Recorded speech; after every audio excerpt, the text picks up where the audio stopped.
Everybody, 7 o'clock Sunday evening time for some Sunday night live chat.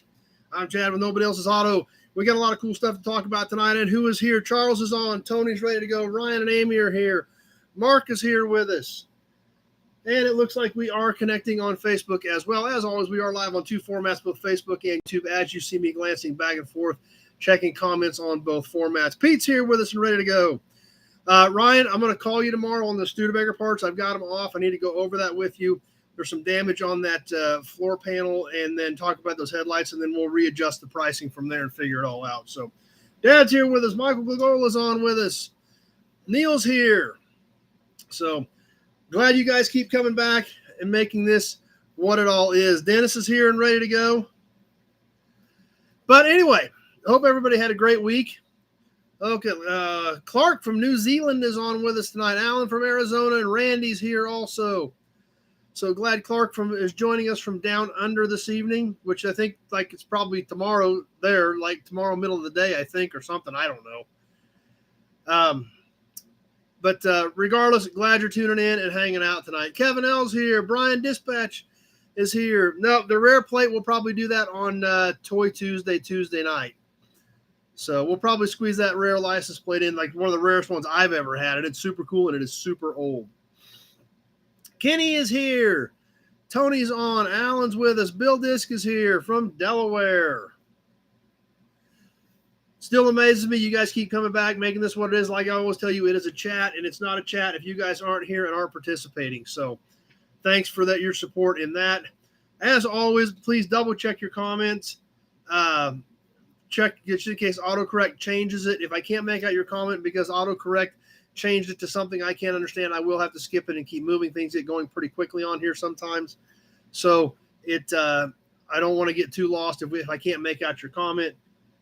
Not sure what your comment there again, Matt, on your comment. I'm not sure what happened there on Facebook because that's not jiving. So double check that if you could, please. Pete's pretty convinced that those are going to be his valve covers, but I hate to tell you, Pete, that Bill Disk is swinging pretty heavy for the fences for those valve covers too. So Kent's on with us. Jeff from Canada is here. David W. is on. Glad you guys all made it. As always, trolls, we get some trolls on here once in a while. I ignore them. You guys do a great job making sure they know that they're not welcome. They can't get enough attention at home, so they're trying to screw up our chat. I ignore them. You guys do an awesome job supporting me on that. Super chats are super cool. And always, as always, throw a share out there to your friends. Let them know that we are on live and ready to go tonight. That's right, Jim. Only 15 more episodes to number 200. That's kind of crazy. Yeah. Yep. Bill's in there swinging for those valve covers. I can tell you that, guys. I don't like telling anybody who bought one ticket or who bought more, but Bill's in there swinging for him because Pete's pretty convinced that he's got that deal wrapped up. Yes, I did get your check for the Pioneer Village contribution this week, Kevin. I got it, I think, yesterday or Friday, but it is here. And your name is listed in the packet and marked down for that. Alex is on with us. Randall with the Nut Farm is here. So anyway, glad you guys were all here and made it again tonight. And we'll go ahead and get rolling. Yes, Mark, I got your check as well. So we're good there. Yep, Kevin did it perfect. So speaking of the Pioneer Village Adopt a Car program, we're over $200 already. So working towards that third vehicle at this point. And you guys some of you guys are just sending money specifically for it. Some of you guys are rounding up $3, $4, $5, $10 every time. That's adding up. We're on our way to our third car. Plus, Leo sent an extra 100 to do one just strictly for his dad. If you remember, Leo's dad passed away here a few weeks back, and he wanted to put his dad's name specifically on one. So that working towards all that for Pioneer Village. So, and it is awesome. Like you guys are commenting, that's amazing. And it's amazing because of you guys and your support that we can help out. And it's just a little piece. It's just a little piece of the puzzle, but we can help out and help keep that museum and that collection alive for generations to come. Obviously, I know a lot of you guys have caught the videos. I know Kevin went there and he saw it firsthand. And that's, and so he understands. I know a lot of you guys haven't been there. I hope you've caught a lot of the videos that I've done there that they've allowed me to do. And hopefully some of you guys can actually get there in person, because it is a pretty special place. So, but that's all happening because of your guys' support. Alex wants to sponsor the oldest Packard. Okay, we'll have to check on that for you.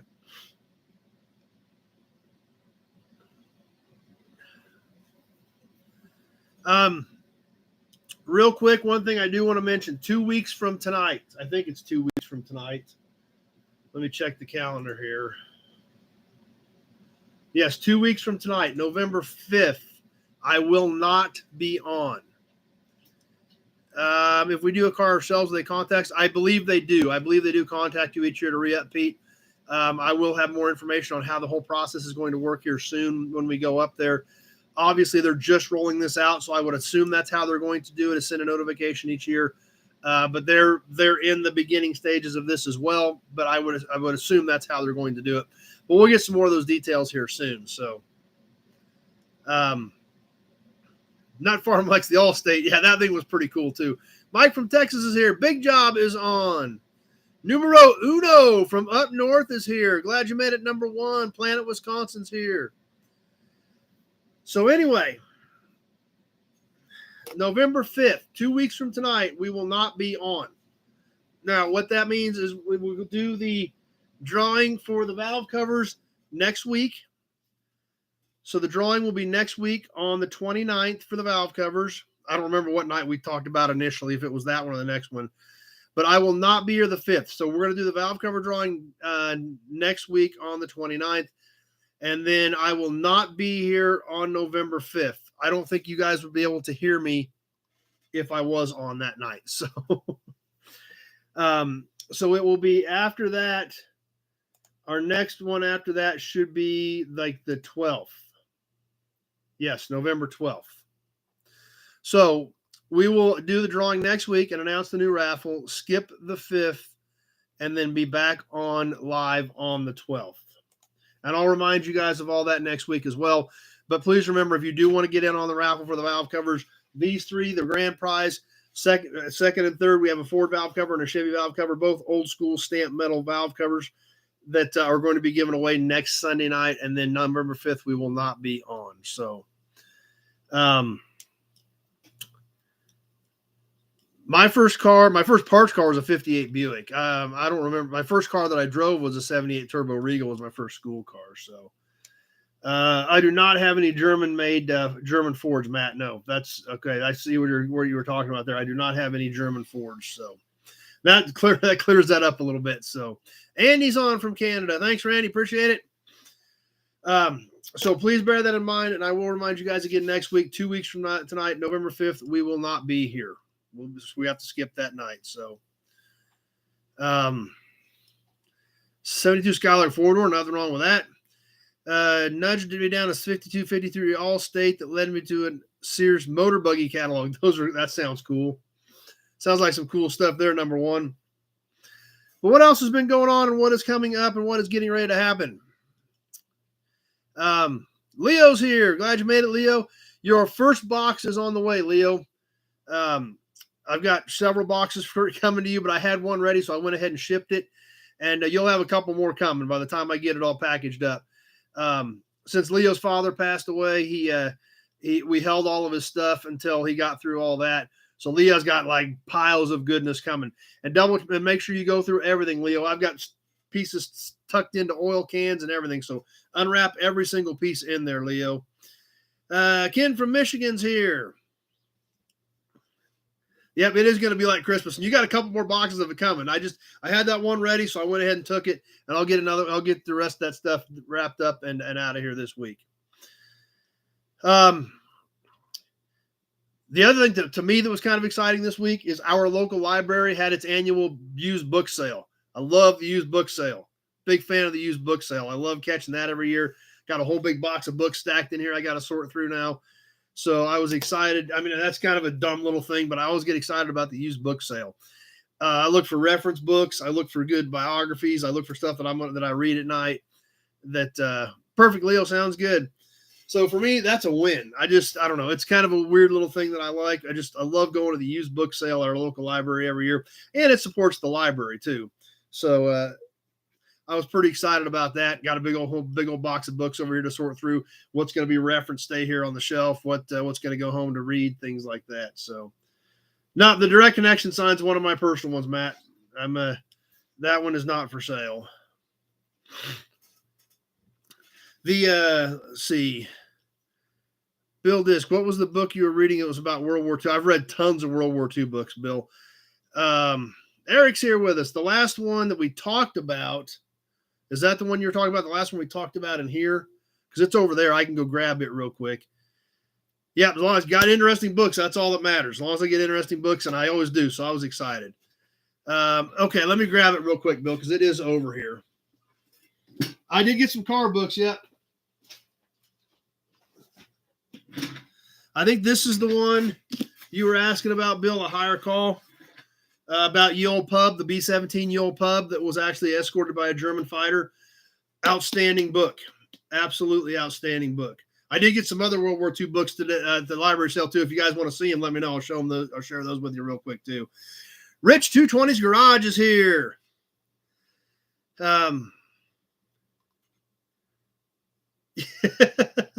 A full body. You do have a handful of old trivia winnings still here, number one. Yes, you do. Yep, this is it, Bill. This is a great one. So, what else did I get this week?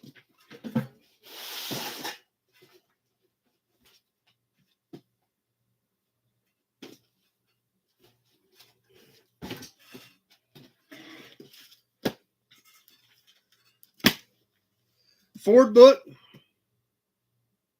These were all $1 a piece at the library sale. Big win. Oh, one of my favorite jets, the Warthog. Love A-10s. I absolutely love A-10s. I've seen a few of them in person. I love A-10s. Warthogs are absolutely amazing. It's pretty cool when you just get like the biggest Gatling gun you can create and then just build an airplane around it, which is basically what they did with a Warthog. That's right. Another name for them, the Tank Killers. That's right, Bill.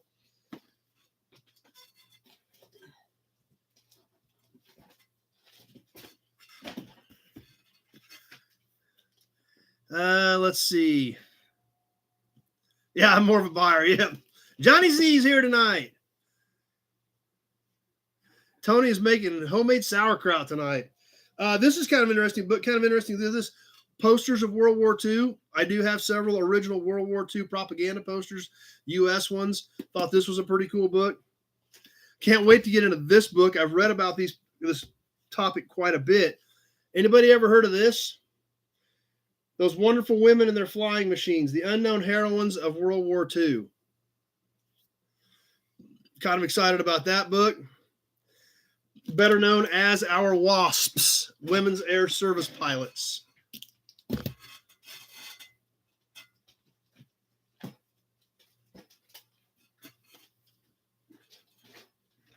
Even got some good reference books. Most of these are parts books. Yeah, Pete, WASPs, Women's Air Service Pilots. They ferried planes in World War II. They ferried them overseas. They ferried them between all over the states. The WASPs, the Women's Air Service Pilots, started by female aviator Jackie Cochran. Extremely well-known, very famous Jackie Cochran helped develop that program with the government. Amazing story. If you want to read some interesting World War II history that doesn't get much praise and much credit for what they deserve, read about the WASPs.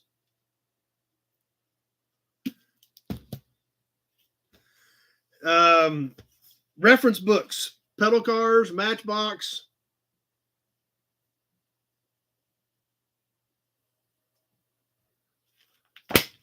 So, and I got some more, but that's kind of the high points, but some good stuff. That's you can see now why I get excited about the library book sale.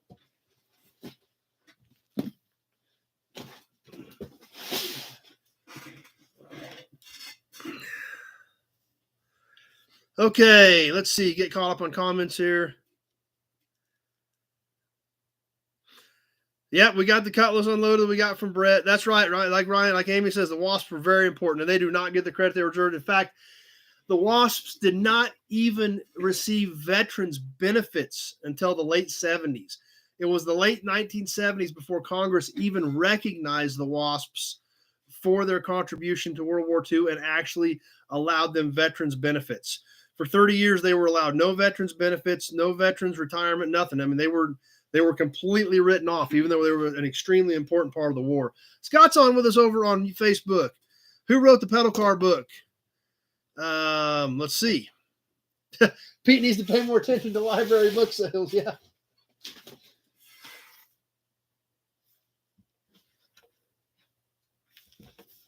Neil Wood. Neil Wood wrote this book.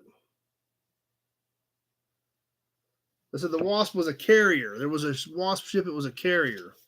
But this has all kinds of specifics and details on various pedal cars. As a matter of fact, let's see. I've got a Cadillac. I've got a Sad Face Fire Chief. I've actually got two of those three. So Kenny's drinking to the Wasps. Great idea. Let's drink to the Wasps, but let's also give you a Hudson badge. Good idea, Kenny. So yeah, there's a quick sample as to why I get excited when our library holds their annual book sale.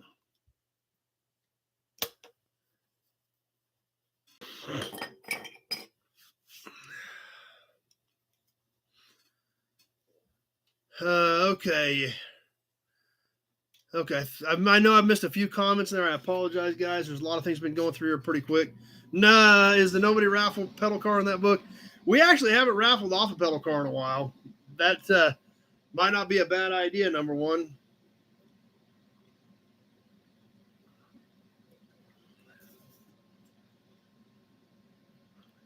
So hit the book sale. Branson auction was this week. I talked to Jim Wicks a little bit. He said they did not have a very good selection. I don't know how the sale ended up overall, but I did hear from Jim the other day, said they did not have a very good selection at the Branson auction. So be curious to see how that all turned out. The one you did give away is into the book. Oh, I'm sure it is. Might have to look. So.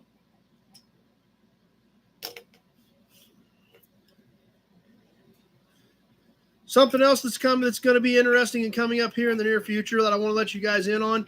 I haven't decided when we're going to do it, but Charles, I talked to Charles last night at the brewery. Charles is local here, and we're going to have Charles on sometime here, hopefully middle of November, if not middle into December. But Charles agreed to stop by, hang out with us for a while. Charles has a super cool job.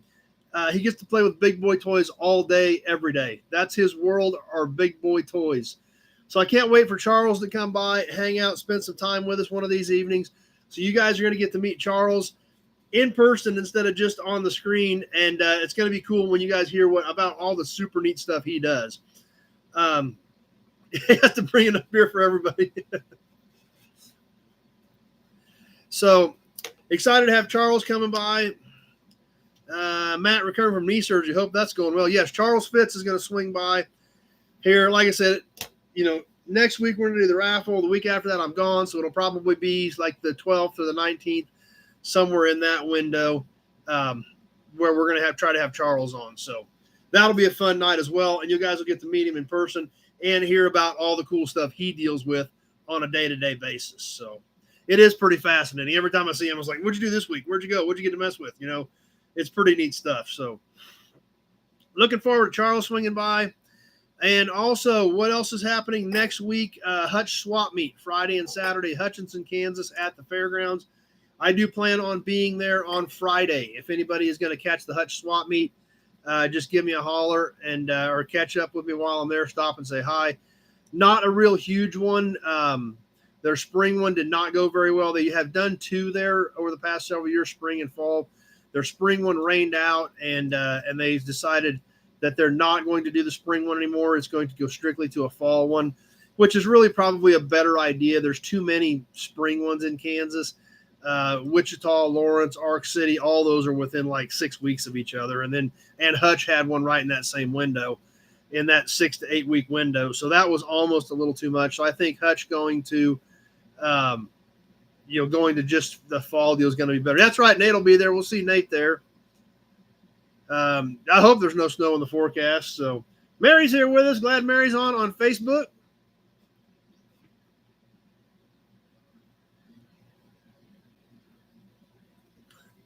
So anyway, looking forward to the Hutch swap meet so I can find more cool stuff.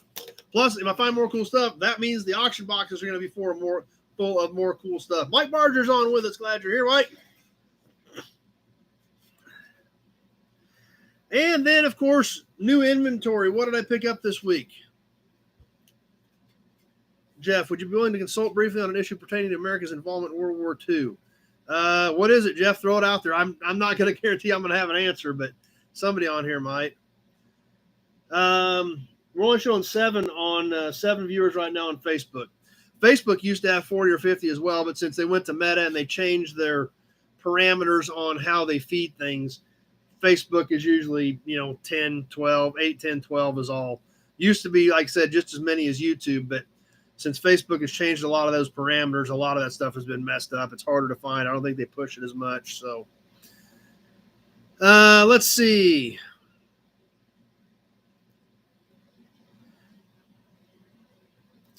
Now, I have not seen Turlo's Garage yet, number one, but I do sure appreciate you inviting those channels to come hang out, which is great. It's super amazing that you guys think enough of what we do here to try to get other channels involved and get them on. Super appreciate that, number one. And it's amazing when you guys really think highly enough of what we do that you want other people involved with us. That's awesome. So, but anyway, new inventory.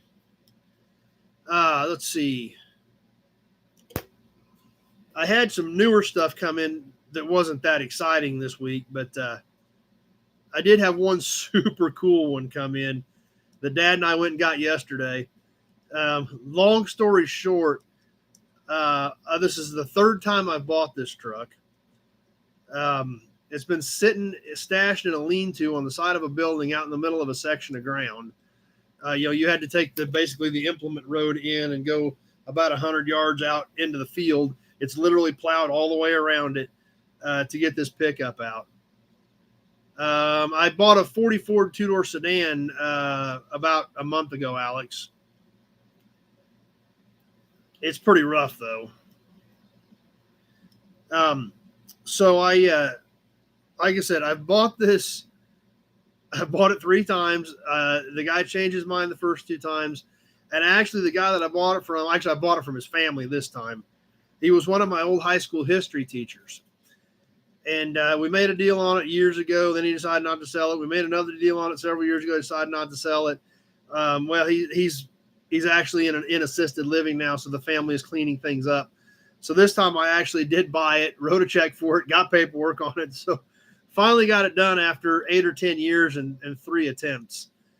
But it's a cool pickup. Okay, add notification. I think I can skip these. So, okay, we should be skipped on these ads. As always, since they changed this ad thing, be sure to keep an eye on that and let me know if you guys see ads. More hearts and fireworks. I love that, guys. But like I said, the pictures are amazing. I did a video on it exactly as I found it, where I found it, exactly how I found it. So that video is ready. I'll try to get it up this week. And now that I've got it back, I did the video before we even touched it. I will get, we got it drug out. Dad and I got it loaded. So we'll do a full walk around it now that it's at the yard where we can actually open the doors and look inside the cab and look at the floors and look at any rust and things like that. But the as found, exactly as I found it video on this super cool 1941 Chevy half-ton short bed pickup. We'll try to get that one up next week. That was the only cool thing that came in this week. So that one I'm excited to share with you because, it was just the pictures, the weeds growing up around it, this little dinky lean-to where it was tucked back into the corner, junk piled in the back of it. It was just a super cool scene. So, all right, lots of comments here. Let me get to some of these. Awesome. Hopefully they do, number one. That'd be great. It's awesome you're inviting them. With UAW on strike, does the vehicles going up? I think we're going to see vehicle prices increase. if the supply chain starts drying up again, I think we will see car prices go back up. Okay, Jeff, can you name a battle early in America's involvement in which there were American soldiers lost? I've written a book based in 1946 California. I'll research the details once I have a reference. That I don't know anything about, Jeff. You've kind of got me on that one. Mary wants some Mustang pony emblems. I'll do some looking, Mary. I don't have any of the boxes for tonight, but I'll keep that in mind and see if I can come up with something. No, that is interesting, Jeff, but a battle early in America's involvement.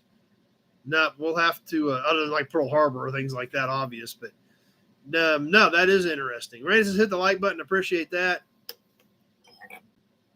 Let's give you a Hudson badge to think about things for a while. And let's give you an Auburn badge, too, while the hearts and the fireworks are flowing. And you will definitely want to stay tuned for that 1941 Chevy pickup video. It's pretty cool. Like I said, the whole scene was just right. Just kind of what you would, the cool things you hope to see and find.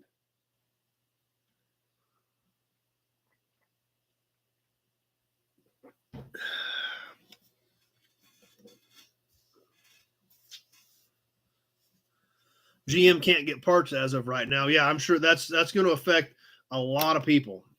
There's no doubt about it. But anyway, that catches up with what's going on. It catches us up with some new inventory. That brings us to the promo model for tonight. The promo model is, I love this car. This actually is one, I got this one at the Springfield swap meet. And it's not the exact one I want, but it is one of the ones I wanted of this particular car. This promo is in pretty good shape. It's not busted up. It's white, so it, even if it is scratched up, you can't really tell. But I did polish it up a little bit, and it shines pretty nice. But there's another one that I want to go along with this, and I'm sure one of these days I'll find one. But what we have tonight is the white-on-white 1964 Galaxie 500 XL convertible. Now, the other one of these that I want, I've just always thought the 64 Galaxie was a really sharp car. They also made like a turquoise 64 Galaxie hardtop promo. That's one I've always wanted, but I do not have. But I was super excited to get this one. This is the only 64 Galaxie I've got after, wanting one for this long. I just finally got this one at the Springfield swap meet. White interior. Of course, it is an XL, so it does have buckets and console like the XLs did, even the 4-doors. Stellantis has laid off transmission plant. They arrived at maximum stock level. They plan on strike. Oh, I bet so. Lots of great comments on this promo already. Yeah, and like I said, I was excited about it. All the original hubcaps and wheels, and this was an XL. It had the 3-bar spinner caps. This is missing one of the front fender ornaments. This one is here. This one is missing. The front end is intact. The corners of the bumpers aren't chipped off or busted or anything. Even the windshield, which being on a convertible, typically this windshield is cracked at the base on this A-pillar, but it's all still intact. Typically, this is busted off or the visors are busted off. There is one small crack over here in this A-pillar, but that's pretty minimal. For a convertible, I will absolutely take that. Like I said, the back is all intact on this one as well. And this being a mid-60s Ford, let's see what they were telling us on the bottom of this. Like they were, as always, all the print information on the bottom of this. Ford, I mean, these were promotional models, so Ford put all this information on the bottom. Let's hear what they had to say about the 64 Galaxie. Extended life mufflers. Wide contoured safety frame protects all passengers. 36,000 miles between major chassis lubes. New super torque. 119-inch wheelbase. Wide tread design. Critical body area zinc armored against rust and corrosion. Try total performance for a change, Ford. Galvanized rocker panels beneath the doors.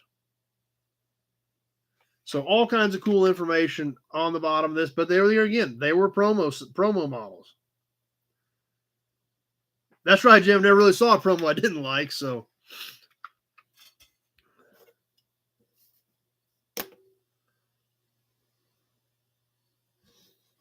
Randy's got a 4-door in Wimbledon white promo. Yeah, like I said, I really want the turquoise 64 hardtop, but I always wanted to. I don't know why 64 Galaxie promos have always kind of stuck with me, and this is the first one I finally got. So I'm not going to complain. I'm calling it a win, especially in this condition, even though it wasn't the turquoise hardtop. definitely calling this white convertible a win. So Big Job has a real one, which is sweet. So there it is, tonight's promo model, the 1964 Galaxie 500 XL convertible in Ford Wimbledon white.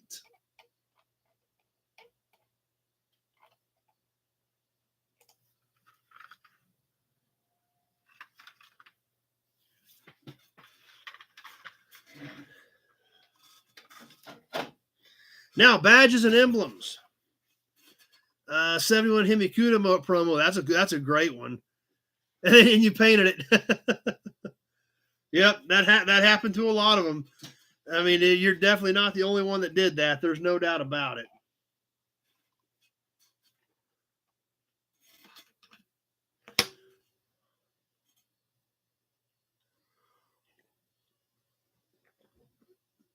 Okay. Tonight's badges and emblems. Couple of cool pieces, as always. Pre-war to start with, then we're going to catch a post-war. The pre-war, this thing is super rare. It's one that Addie and I have been looking for a long time. We finally found one here, within the last year. So this one we haven't had in the collection for a real long time. But it's a great one. And there's kind of an interesting story behind it. It was only made for a few years. It's not something you see very often. And it came from the Marmon Motor Car Company. When Marmon decided in 1929 to use 8-cylinder cars throughout their range, they introduced this car as its lowest priced straight 8. It arrived in March of 1929 as a separate make to help boost Marmon sales significantly.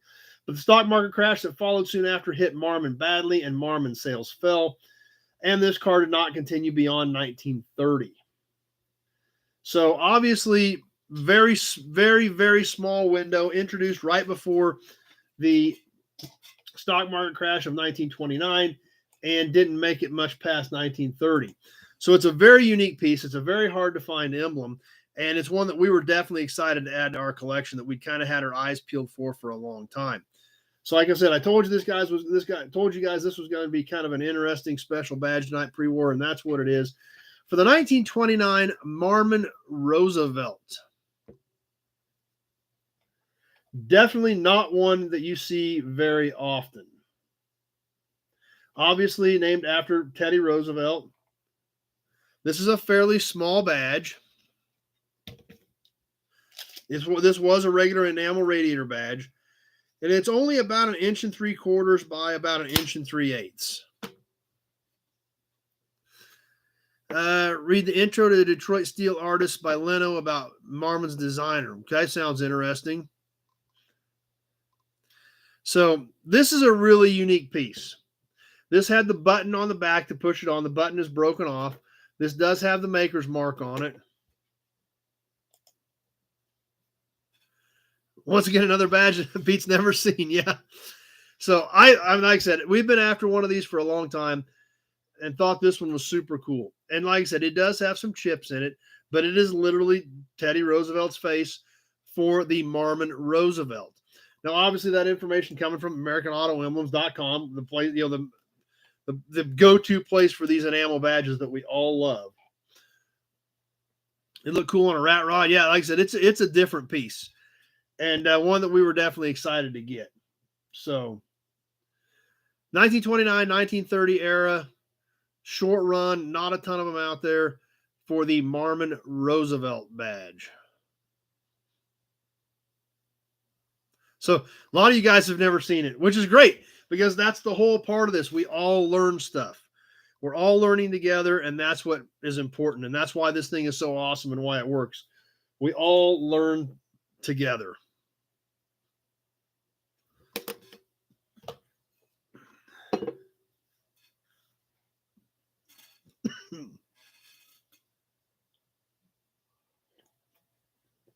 The next badge, we're going to jump up into the 60s for this one.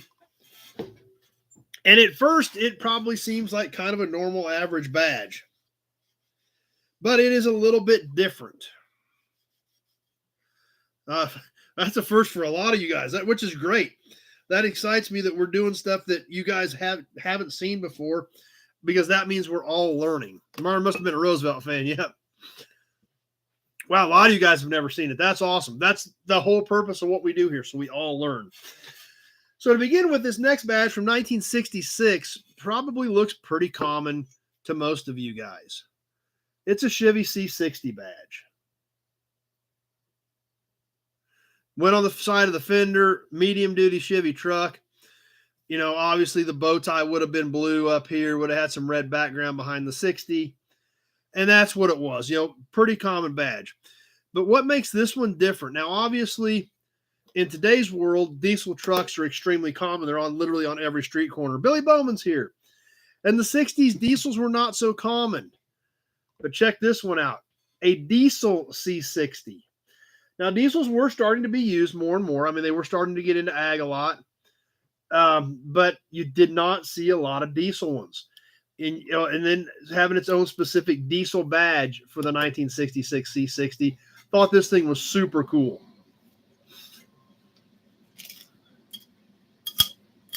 This particular badge is 5 1/8 wide and about 3 1/8 tall. And, a lot of you guys are loving this one too. Holy cow. And everybody wants to buy this one. I think this is the only one I've got. I found this on a truck that was getting scrapped years and years ago. And this has just been, I mean, I literally, guys, have upstairs, I've got a section of shelving.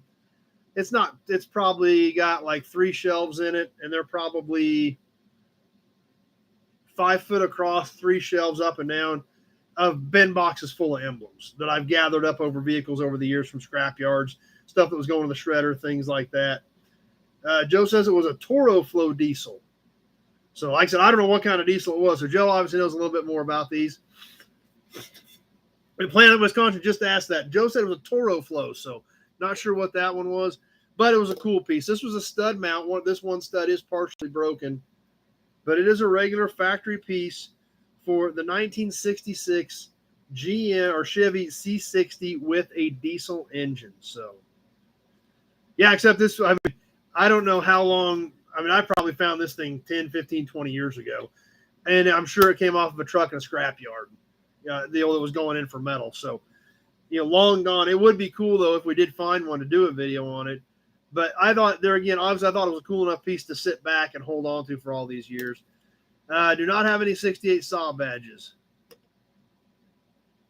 So a couple of cool ones tonight. And based on your guys' comments, you guys were pretty excited about both of them, which is cool, which is great because that's what we want.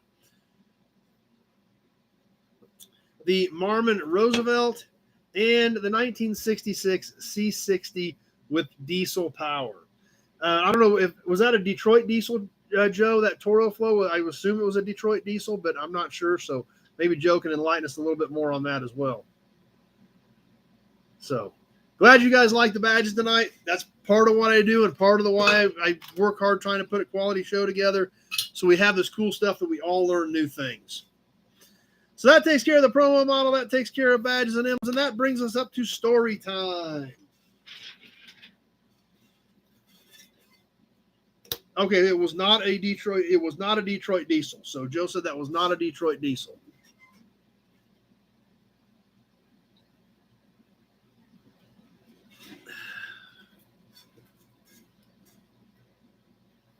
Big Job did say that some of those did use Detroit diesels, though. So I don't know. Like I said, it's I don't know for sure, but I do know I got a Hudson badge.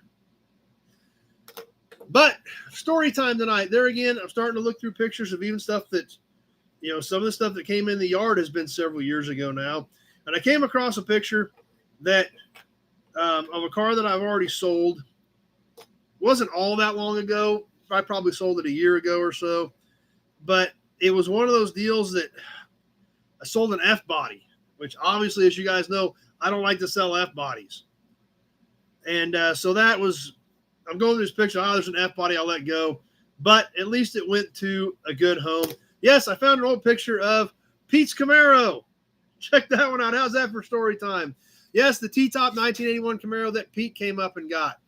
Someone took this car apart, started on it several years ago.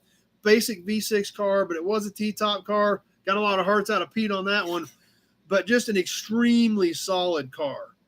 You know, the quarters, the frame rails, everything was just a really clean body, and that's what Pete wanted. He wanted a good T-top body because he's going to wanted one of these to build. He wasn't going to do it right away, but wanted to stash it. So I was going through all the pictures. I'm like, hey, there's Pete's Camaro. Let's talk about that one tonight. So Randy's got a 65 GMC COE that has a Detroit diesel in it. So anyway, I thought we'd slide that in for story time tonight. How about that? Pete's 81 Camaro, which, you know, it doesn't seem like there again all that long ago, but I bet it was probably a year ago you came and got it, wasn't it, Pete? So I'd had it for a while before then, just because I don't like selling F-bodies. There it is, Pete's 81 Camaro for story time tonight. Yes, that is a bay window VW bus, a 72 VW bus.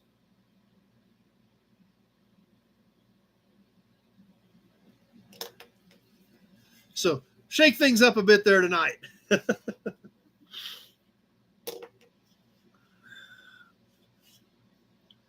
Okay. And raffle time. Who's into the raffle? Pete said he stayed there all day. You got to come get that truck now, Pete. So you're going to have to come back. I bet it's been a year. I don't remember when it was, but I bet it's been a year. Pete will probably remember better than me, but.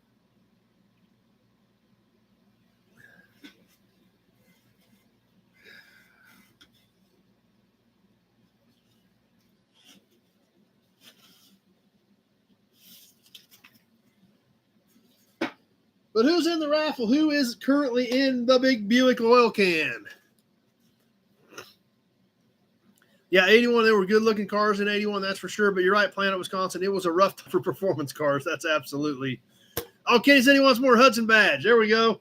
And more Auburn badge. What the heck? Let's have some fun.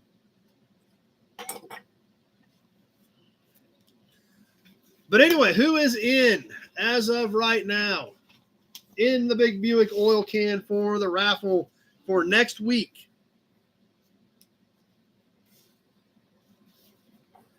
This is stuff that these are the entries that I got in this week. So if you thought you got in this week, let me know. The first 2 weeks, we've already covered those. I will go over those if we need to. But who do I have that got in this week? Mark Falcon, Alan Harper, Kenny Peterson,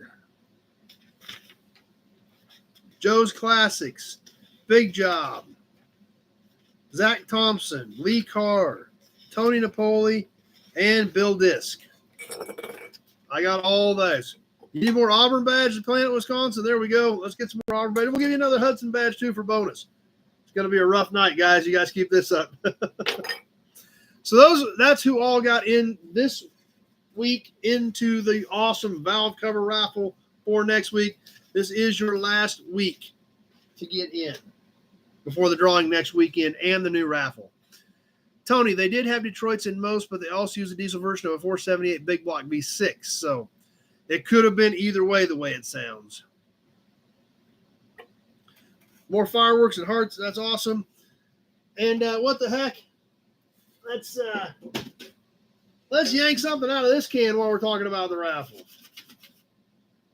Then Joe just double-checked, too, and said they did have a Detroit in 66. So it sounds like 66 could have been either way.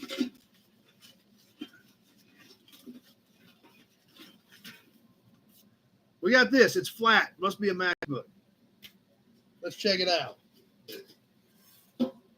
After we see who we're going to send it to.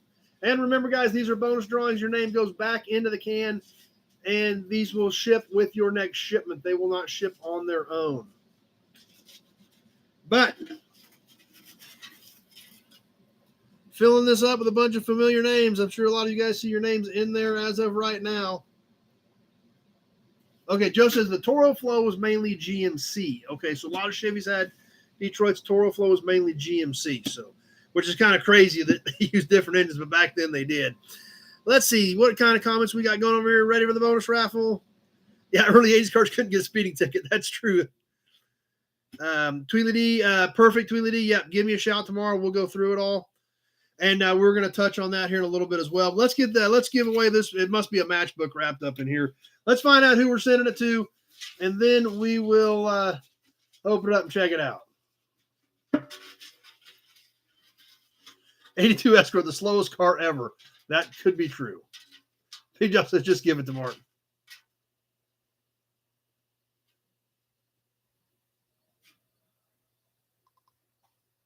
Kenny Peterson.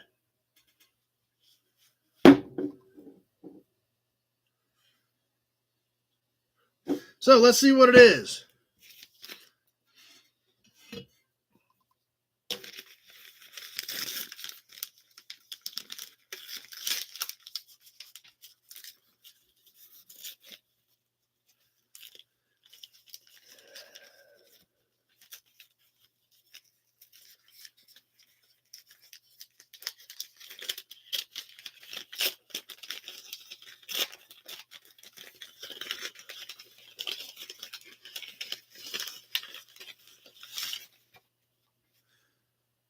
Oh, this is great. It's a golf course, Old Orchard Golf Course.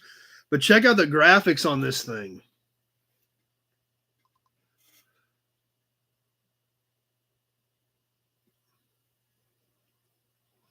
Cool looking piece.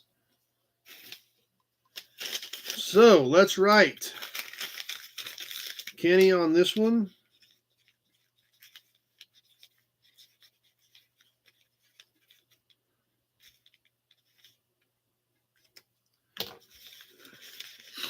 And tuck this thing back in here.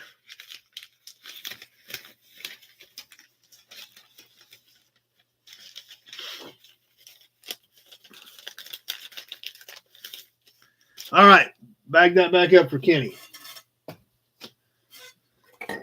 And we don't want to forget this. Kenny goes right back into the drawing. So he's out for tonight. We'll probably do another bonus drawing here in a little while. So Kenny's out for tonight, but still all back in for next week for the big valve cover raffle.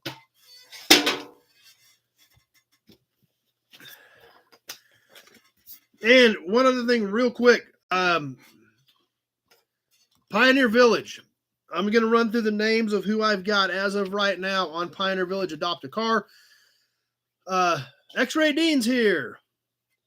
And we've got Leo sent $100 just for one for his dad. These are all the donations from all of us, which we're over $200 now.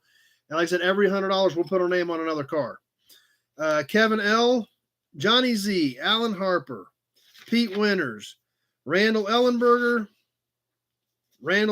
again, Big Job, Bill Disk, Randall Ellenberger, Ken Schultz, and Kenny Peterson. All you guys have helped out with that. And like I said, absolutely no obligation. If you feel like it, it's awesome. If you're not, I perfectly understand. Just something to try to help those guys out.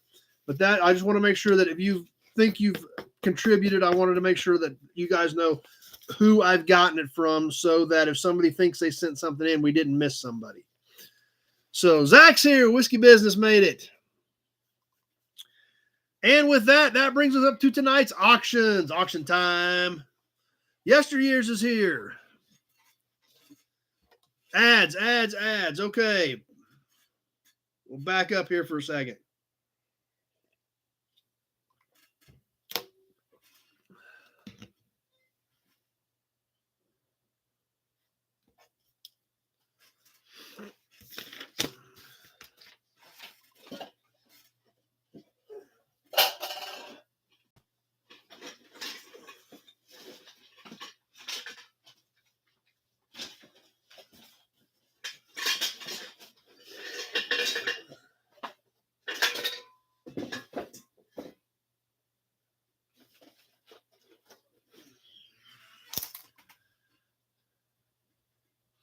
Okay. All right. Looks like we're through the ads, which is perfect. Gave me a minute to start getting my piles ready here for the auctions. No, all you had was that one matchbook from last time, Mark, so I have not shipped those yet.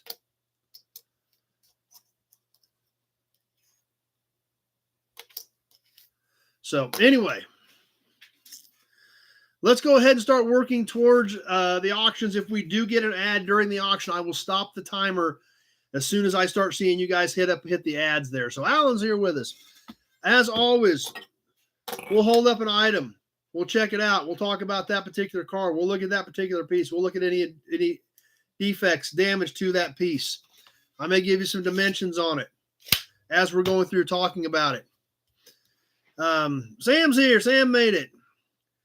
Okay, you and Kenny want to swap matchbooks. Okay, get a hold of me tomorrow and let me know so I get that done right.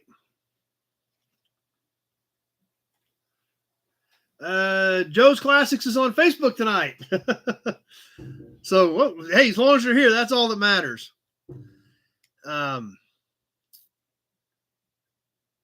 Wisconsin's a content creator. Yeah, ads are part of the deal. There's no doubt about it. That's right. Full dollar amounts only. Big Job got his box. He needs to bring his forklift home to unload it. Yeah. There's a Big Job had a big box. Of course, he had that DX pump plate. You know, that thing was that big, and some big toys. He's got a ton of cool stuff. So, but as always, as we get ready to roll into the auctions, we'll hold up an item. We'll talk about it. As we're talking about it, if there is something that you are interested in, go ahead and throw a bid up there so I know that we do have interest in that piece. After we get done with the description, I will put it on a timer right here on my phone. I will keep my phone right up here by the corner of the computer. I will tell you when 1 minute has passed, and I will tell you when 1 minute 30 seconds has passed. When we hit 2 minutes on here, the highest bid that I can see on either one of my monitors, whether it is Facebook or YouTube, will be the winner, and I will announce who the winner is that I see. We do have some feed problems. Everybody has a delay depending on your device, smartphone, tablet, PC, smart TV, as well as your internet provider. Some people have a 3 to 5 second delay. Some people have a 30-second delay. That's why I always announce when we've hit 1 minute and when we've hit 1:30, because when I announce we've hit 1:30, we may be getting close to done. So some of you guys are getting really dialed in on that stuff. There's some pretty hard sniper shots taken at the end on some of these things. So please be aware of that. And just like we are right now, we're coming up on 1 minute. I will announce that we are coming up on 1 minute so that you know where we are at on the timer. There's 1 minute on there. As always, I think everything tonight, shipping will be included in the 48 states on everything tonight. If you are non-U.S., you're more than welcome to play. However, you will have to find out a way to get me paid, as well as pay non-U.S. shipping and any exchange rate fees on payment. So, and if you guys want to hold stuff for a week or two and build some stuff up, I perfectly understand that. Not a big deal. So anyway, Joe's Classics is over here now. He's everywhere. Holy cow. Watch out. Watch out for Joe's Classics. Next week will be the 29th, essentially the end of October. If you have anything hanging from September, get with me this week. Because after next week, anything that's not paid for from September, I'm just going to put it right back in the auction boxes and keep rolling. So there's not a lot hanging from September, but there is still some things hanging from September. If you've got anything, give me a call this week so we can get it sorted out and know where we're at on that stuff. So anyway, that being said, I think we're about ready to roll for tonight. As always, we got a lot of cool stuff. We've got license plates, brochures, cans, toys, emblems, all kinds of cool stuff. And as always, we'll start off with a few smaller pieces. I will announce all bids as I see them on these smaller pieces for the first few things, just so you guys can get an idea of what I'm seeing on my end versus what you're seeing on your end. So please bear that in mind and keep an eye on that. And we'll see how things roll. Hopefully things cooperate tonight. Once in a while they don't, but I'm looking forward to a good night tonight. We got a lot of cool stuff. So let's go ahead and start off with some smaller basic stuff. We've done some of these in the past. We haven't done any in several weeks. I thought we need to do another handful of these. The DAV, Disabled American Veterans license plate keychains. We've got, these are all Kansas. They did these for all states. Leo's at 10. We're going to give you 3 of them, a black one, a red one, and then the one is 57. That's a great idea, Tony. I forgot that. Payment options, check, money order, Western Union, or PayPal, friends and family. Any of those work with me, Tony. Thanks for bringing that up. I forgot. And as always, if there is, if there's something you want to bid on and you're still not sure of how to do it or how to pay me or whatever, go ahead and bid. And then my number is in the description part of this video. We get done, go back and click on the video. In the text part, my number's in there. Give me a call tomorrow. I'll walk you through it. We'll figure it out. No big deal. So thanks for bringing that up, Tony. But check, money order, Western Union, PayPal, friends and family. Those all work great for me. And we'll make it work one way or the other. If you're not sure, just give me a call. So, but all three of these, Leo at 10, this is a 1957. The red one and the black one do not have dates on them. These are keychains. They do say DAV on the back of them. All three of them rolling together. Leo at 10. Let's get this one on the timer and get going on these.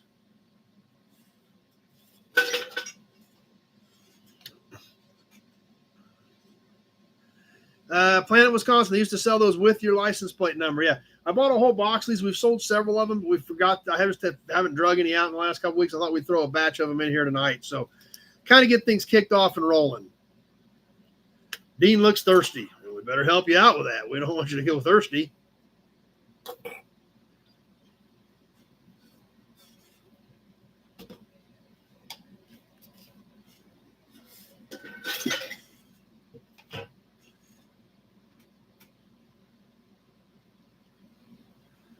And we're ticking away, working towards that 1 minute mark. Leo starting us off at 10. You're getting all three of them in a one-shot deal. Kind of unique little pieces.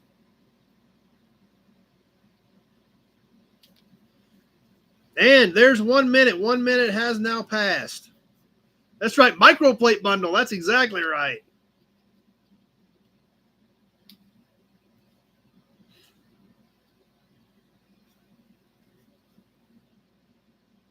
And I know Leo likes these things. He's bought a bunch of them, so and they are cool.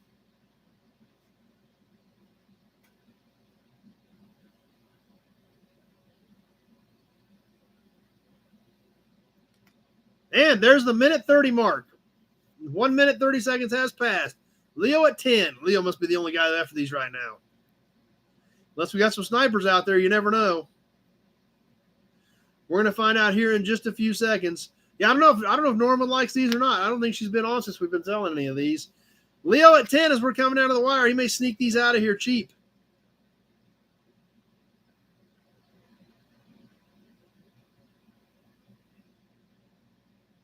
And that does it. Leo for 10. All three of them.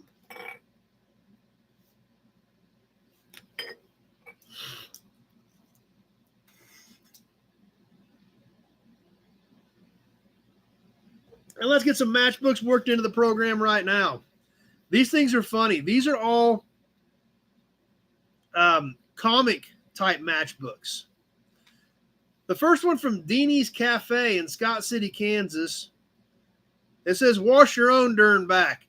It's got the farmer and the pig in the bathtub together.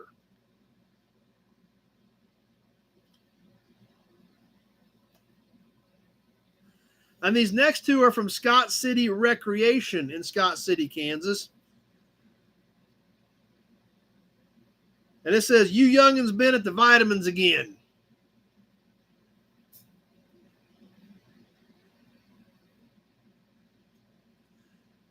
X-Ray Dean starting us off at 10. And the third one also from Scott City Recreation. Two old farmers leaning on the fence and this really hot chick walking by. And looks like a bumper crop this year, but I don't think they're checking out the bushel basket. Alex at 12.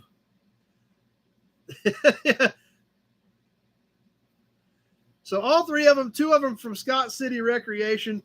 These are funny, old school comic book type matchbooks. Alex at 12. We're on the timer. You're getting all three of them. And let's get this one rolling. We need a Hudson badge after checking those things out.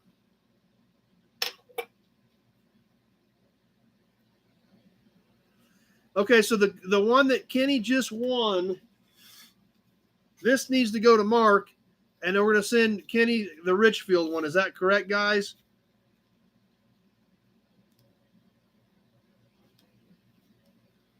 Just let me know, and I'll make those notes here. So that's right, not politically correct, but funny. Dean at 13.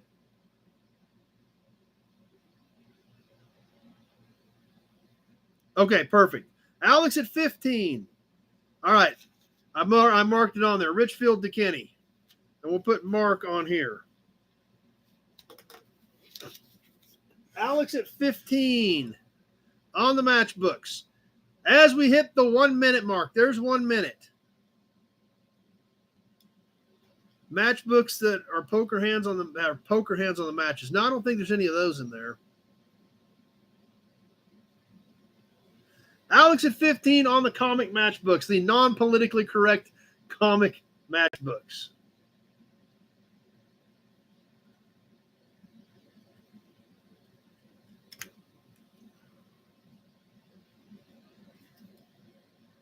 And there's the minute 30 mark. 1 minute, 30 seconds has passed.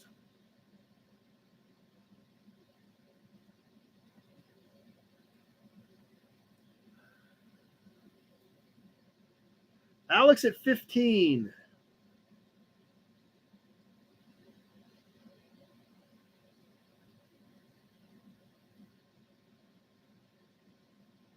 Just about ready to wrap this one up. Alex at 15. And that does it. Alex at 15.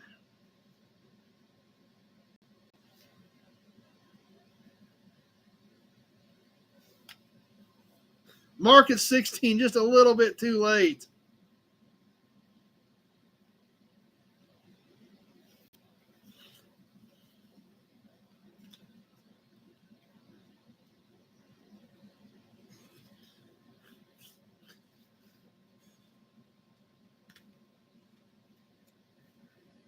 Yeah, that's right. Alex is sticking his tongue out at Mark because he missed him. What's next? Let's get a license plate worked in here. We got some license plates tonight. Let's go ahead and squeeze one of those in. A little bit rougher one, not near as nice as some of them, but still a nice, presentable plate. Auburn badge. On this 1947 Kansas plate. Now, not perfect, but for 76 years old, not looking too shabby. This is more of a standard size plate. Kenny at 10. 12 by about 5.5 on this one. It is pretty straight and flat. Just does have some surface rust. The bag doesn't look too bad. A little bit of paint peeling on the back. Originally kind of an off-white with black numerals and letters on this 1947 Kansas plate. So Kenny starting us off at 10. Let's go ahead and get this thing rolling on the timer on the 47 Kansas plate. It is intact. None of this rust is really ate off the edges or anything like that. Pretty much just surface rust, not a lot of actual damage on this 1947 Kansas plate. So it's a pretty good looking piece. Obviously not some of the super nice ones we get, but also, you know, I don't expect it to bring 60 or 80 bucks like some of those other ones do. So good starter plate that, you know, hopefully somebody can get into and add to their collection. Alex at 20. Yep, no reserve. It's selling. We got 20 from Alex. It's ready to sell.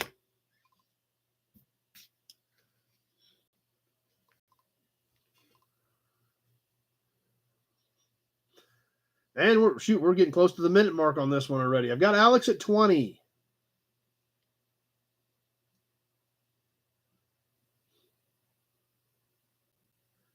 And there's the 1 minute mark. Alex at 20 on the 47 Kansas plate.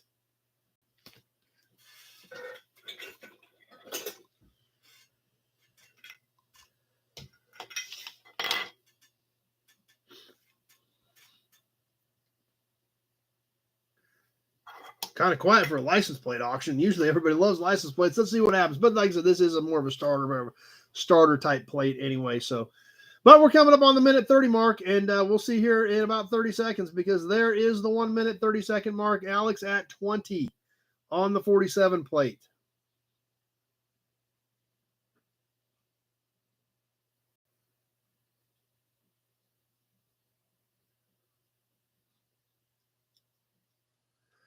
And we're getting close to the end. Alex at 20, Leo at 22. Coming down to the wire, Leo at 22, Mark at 21. But I've got Leo at 22 with just a few seconds left to go. And that does it. Leo at 22.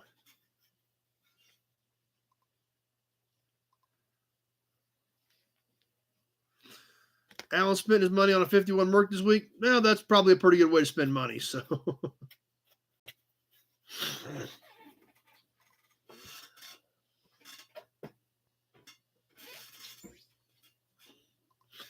What's next? Some other small little pieces here. These things are super cute.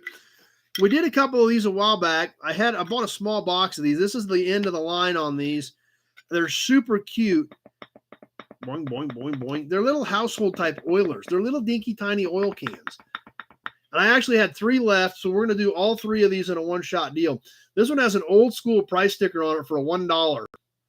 So I don't know how long that's been on there, but these things are kind of cute, little dinky ones. We've sold a few. We had a couple of handfuls of these we've sold. I sold some in pairs, but there were 3 left. So we'll just throw all 3 of these. There's a couple, 2 that I'm keeping, and I had 3 left. So I thought we'll throw these in here, all 3 of them. I've got Dean at 20. This one, the longer ones, the longer spout. With the spout, it's about 5 inches. And the bases on these are 1 3/4, 2 inches, 1 3/4. So 1 3/4 to 2 inches on the diameter of the base. And the shorter ones are about 2 5/8. So there we go. All 3 of them. Dean at $20 on the 3. Let's get this thing rolling on the timer. That's right. Micro oiler. That's kind of exactly what they are. This one says Eagle on it. I don't know if you guys will be able to make that out where it says Eagle right here. I think you can kind of see it. It's not a real crystal clear stamping. Alex at 25. All 3 of them, one-shot deal.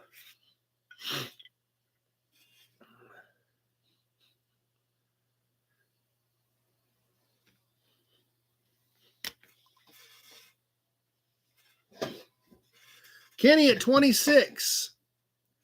Many drips of oil on Planet Wisconsin's bike chain. Remembers them well.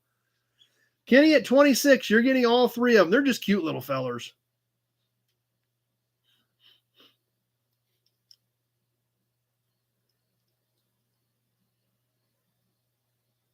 Dean at 27.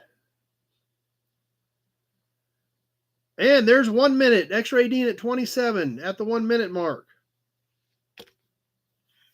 Alex at 32.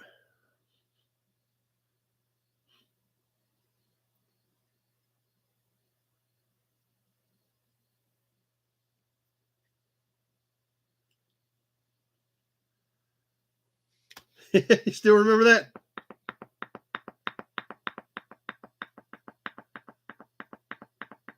Alex at 32 as we hit the 1 minute, 30 second mark. 1 minute, 30 seconds are gone. I've got Alex at 32.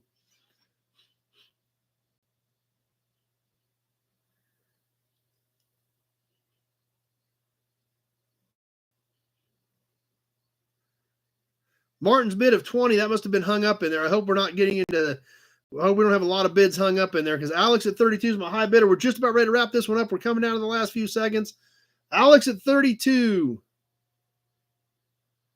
And that does it. Alex at 32.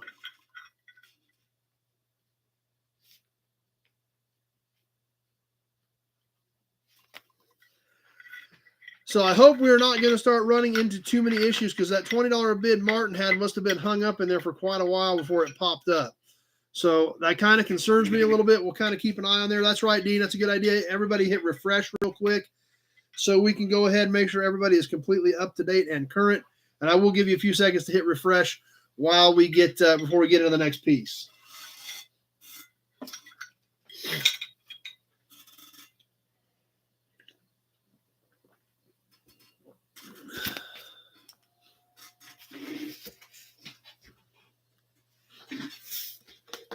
And up next, let's get a cap done. We haven't done a cap yet tonight. This is a stainless cap. I think this is mid to late 60s. I'm not sure on the exact year. Refresh, but hit a commercial. That figures. It is lagging. Kevin's hit refresh about 5 times. Okay, so we'll keep an eye on it. We'll see if things keep working here or not. And hopefully we don't get into one of those deals where we got 10 bids hung up in there and it's not going to work tonight. So please remember that as of right now, we do have a little bit of a delay.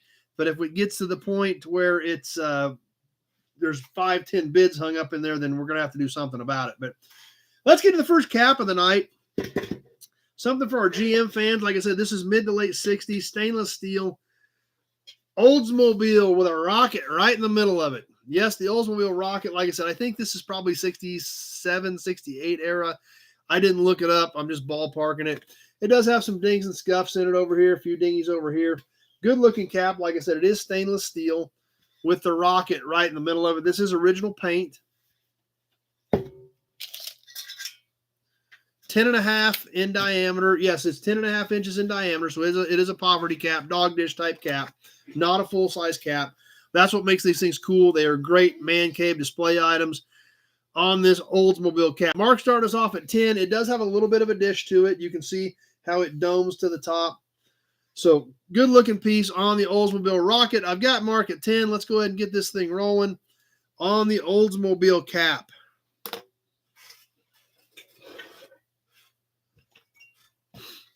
Yeah, it's a sharp looking piece. Kind of a different one you don't see very often. Of course, Oldsmobile didn't use a lot of poverty caps. You know, Oldsmobile was a mid-level car, so they were using full-size caps on almost everything.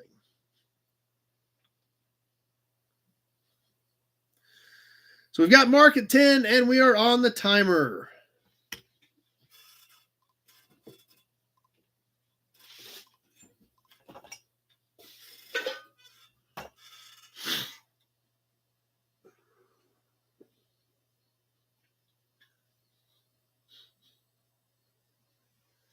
Coming up on the 1 minute mark. Maybe nobody doesn't like the Oldsmobile cap. I thought it was kind of a cool one, but something kind of different. Mark at 10 as we come up on the 1 minute mark. And there it is. 1 minute has now passed. Mark at 10 is the only player on this one.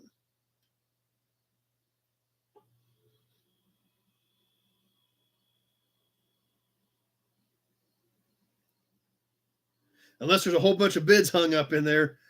Dean at 11. Ads. Okay, let me see if I can kill these ads. Okay, I caught that one. Johnny Z at 15. Tony at 12. I've got Johnny Z at 15. And there's the minute 30 mark. 1 minute, 30 seconds has passed.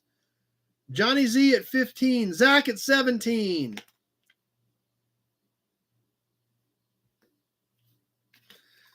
Tony at 16. I've got Zach at 17 first. We've got a few seconds left on this one. We're getting close to the end. Mark at 20. Coming down to the end, I've got Mark at 20. Zach at 23. And that does it. Zach at 23. Yesterday says it was 65 Cutlass, okay?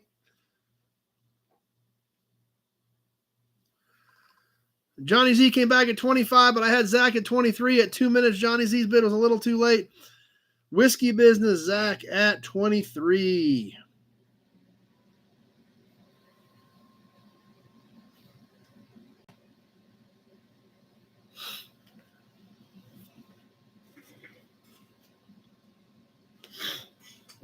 And Mario came over at 21 over on Facebook a little late too. So hopefully this lag isn't going to be a problem. So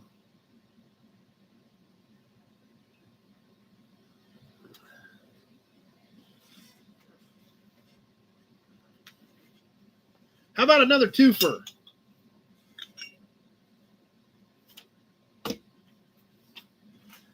We're going to double up on some grease caps.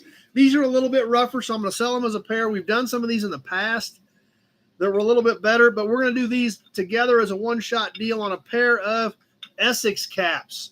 The diamond, the kind of the hexagon-shaped one, and the Essex itself. This one's got a pretty good whammy in it right here. This one's got a pretty good whammy in it right over here. These are both Essex, two different styles, 2 different years, but both in the 20s and 30s era. This one even has a small hole in it. So on these Essex grease caps, we're going to sell them as a pair. Tony's starting us off at 10.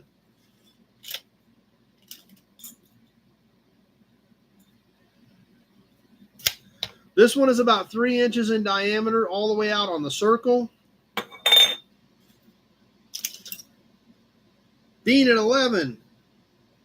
And this one's about 3 inches across as well. Mark at 15. You're going to get the pair of them.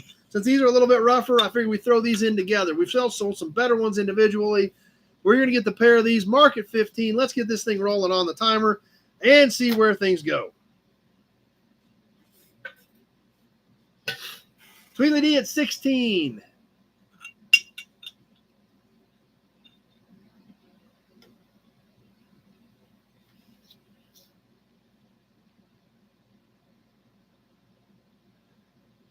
Randall the Nut Farm at 20. Tweedledee D at 21. Alex at 30. That's right. You had metal on your car everywhere back then. That's true.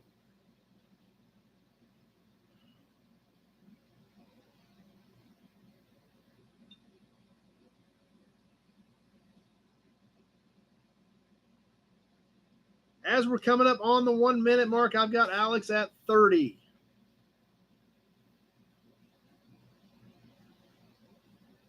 And there's 1 minute. 1 minute has now passed. Typically, these are on wood spoke wheels, yes.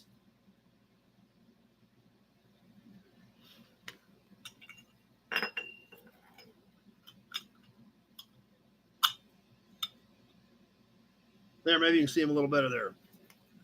Alex at 30.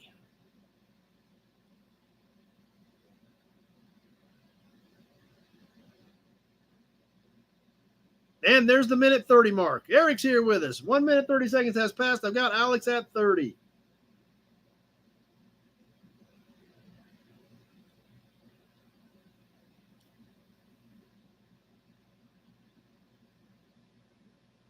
Just about ready to wrap this one up. I've got Alex at 30.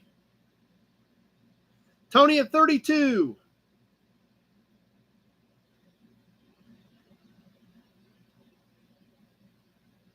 And that does it. Tony Napoli at 32 on the pair.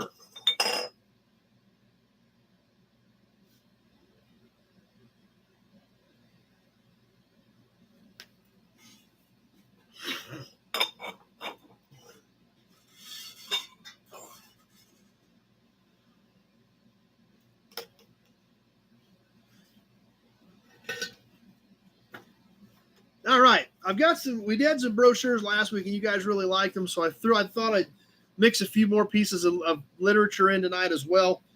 A couple of tractor pieces and a couple of car pieces. So we got some really cool stuff coming up like that. We're going to give you an Auburn badge to think about it. We're giving away, Eric. Next Sunday night, we're drawing. The grand prize winner gets all three of those. Second and third place, there's a Ford valve cover and a Chevy valve cover. Second place gets their choice between the Ford and the Chevy. Third place gets the last one. So those are good. We are giving those away next week, Eric. But the first batch of literature, this thing is really cool. Equipment stuff. And then there's a little farmer book we're going to throw in with it. Check this thing out. Definitely a little different than what we typically do on here. But this thing is so killer. Check that out. Yep, we're giving away next week, so you need to get in this week for sure. This is dated 1956. Clear here on the back. I don't know if you guys can make it out or not. Foley Tractor Company, Wichita, Great Bend, and Pratt.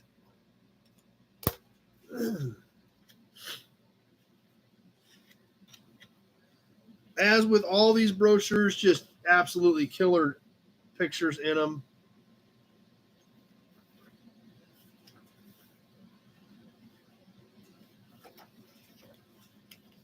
Tweedledee at 5. And the other thing I'm going to throw in with Farmer's Yearbook. This has handwritten 1953, 1954 on it. Dean at 8. Leo at 7. I've got Dean at 8. Tweedledee at 10. Sun Gold Feeds, Farmer's Yearbook, Bailey and Lynch, Grain and Feeds, Glen Elder, Kansas. Handwritten 1953, 1954 on it. Dean at 16 is my current high bidder. So this thing is pretty cool. 70 years old. It has a bunch of handwritten notes in it. It's got all kinds of information in it. Tractor Mike at 25. So let's get this thing rolling on the Cat D6 and the Farmer's Yearbook. Tractor Mike at 25. So we got Tractor Mike in the house. We know it's going to be a good night.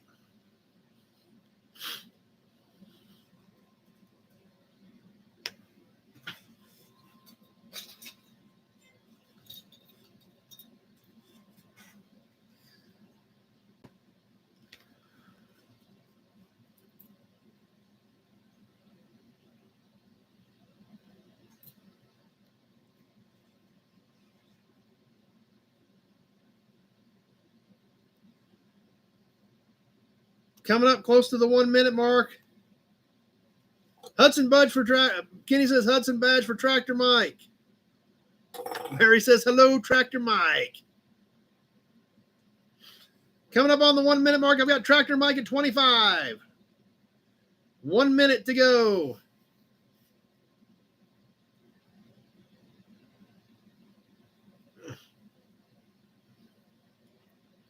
You guys aren't going to let Tractor Mike walk out of here with that, are you?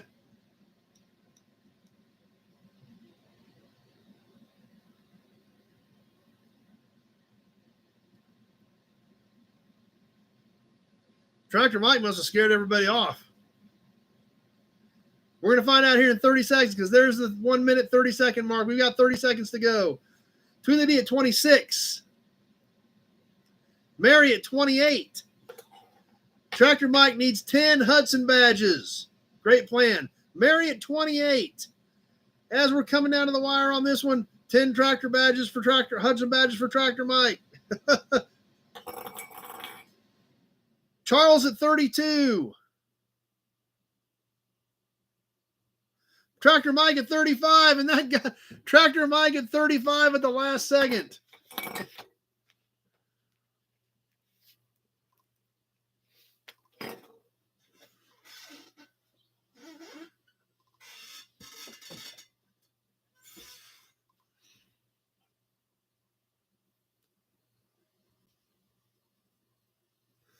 All right. Clark's got to jump off. Glad you were here. And let's get on to the next piece. We got Tractor Mike in the house. You guys are going to have to watch out now.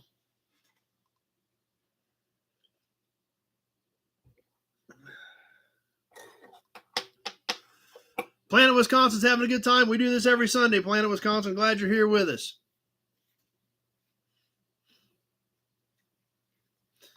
What's next? How about a can?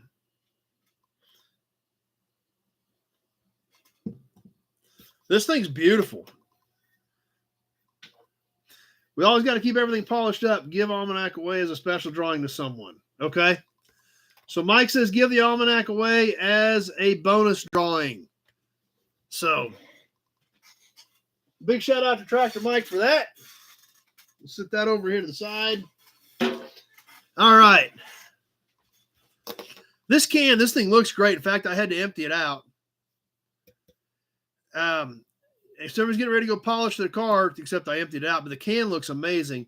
Dexol 25% Carnauba anti-slip paste wax. Now, this thing looks great. Bright colors.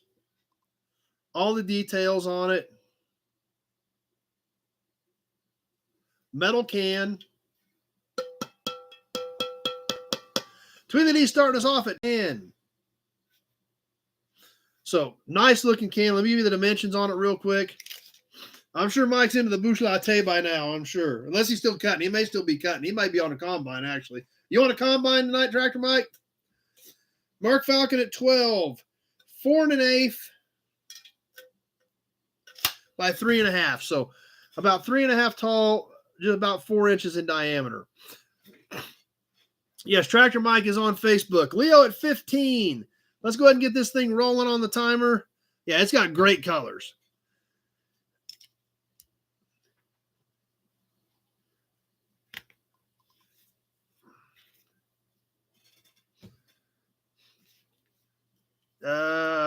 No, he's on Facebook.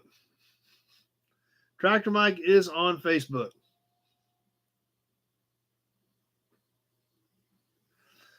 On the wax can.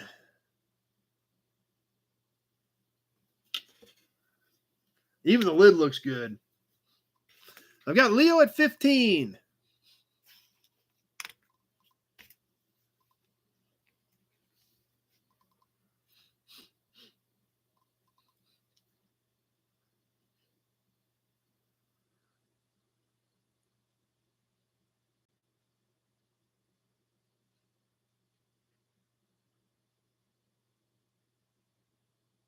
And there's the 1 minute mark. Leo at 15. Great looking can.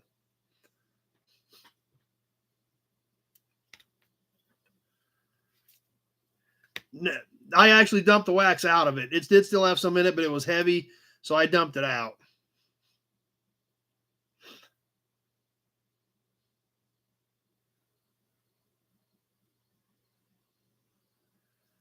Leo at 15 as we come up on the minute 30 mark. Great looking can. There's the minute 30 mark. 30 seconds left to go. Leo at 15.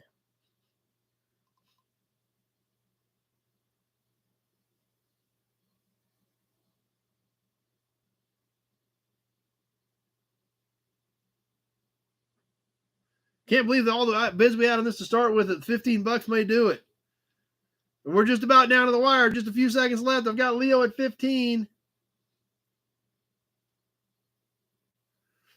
Kenny at 16. And that did it. I had 3 16s come in right at the end. Kenny, and then Randy, and then Travis, and then Mark at 17. But Kenny at 16 is who it popped up. Then it hit 2 minutes, and the rest of them came in. So Kenny at 16 is what I had when I hit 2 minutes on the phone.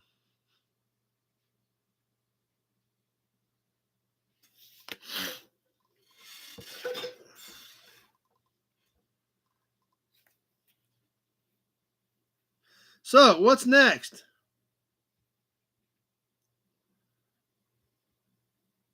Gonna send a note here real quick.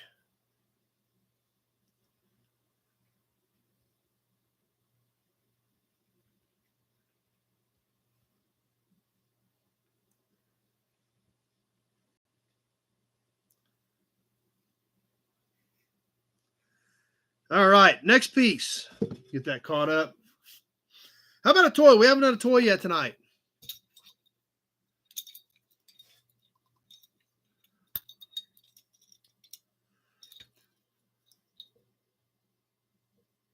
How about a little Tootsie?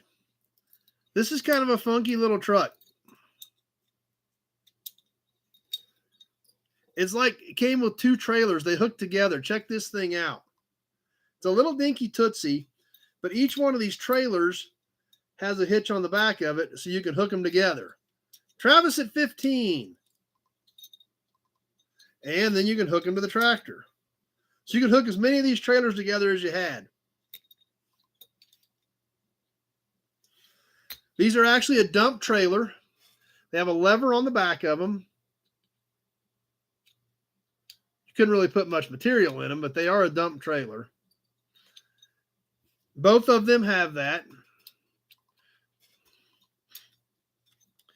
Both of these they both have the dumps. They both have the axles under them. They twist and lock in, and then they twist and lock in on the tractor. So it is kind of a cool little piece. Overall length, the entire thing with the tractor and the 2 trailers is about just under 8 inches. So about 7 3/4 on the whole unit. Dean at 16, it is all metal except the wheels and these dump doors. They're plastic wheels, and these dump doors are plastic as well. And it is a Tootsie. The tractor says Tootsie on it. It looks like it says like 1969 or something. I can't barely make it out. So yeah, it's a cool little piece. Dean at 16 on this one. We're going to sell it all together. You're getting both dump trailers and the tractor on this little Tootsie toy. And let's get her rolling. There we go, the whole piece. Dean at 16, Kenny at 20. Hudson badge. Yep, we'll tandem.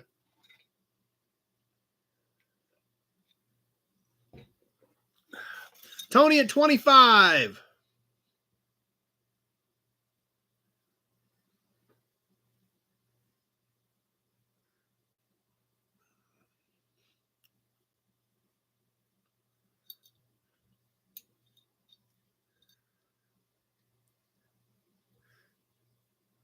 God, it's kind of tricky to hold this one up. Let me see if I can get the next stuff ready while I keep holding this up for you guys. Whoop! Didn't work. I got to hold it with both hands.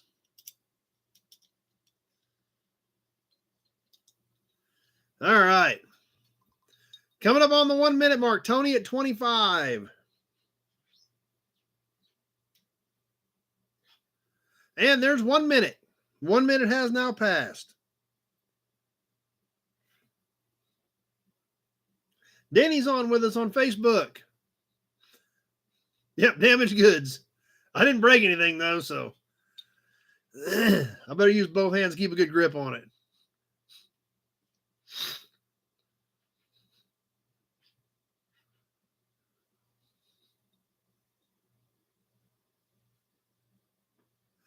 There's 130. 130 has passed. 30 seconds left to go. Tony at 25 on this little dinky rig, or Tootsie rig. Tony at 26. It's a Tootsie rig, not a dinky rig. Yeah, Tootsie toy. Tony at 26.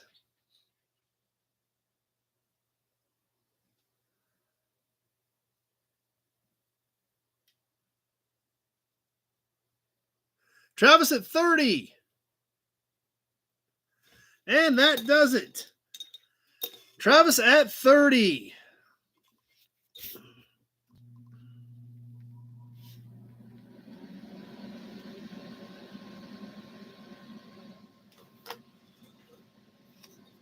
Cool little toy for sure.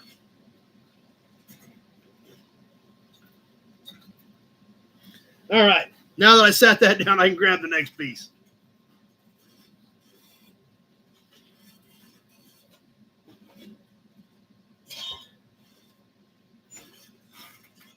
We did some brochures last week, and you guys really dug them. So I did get a big box of them.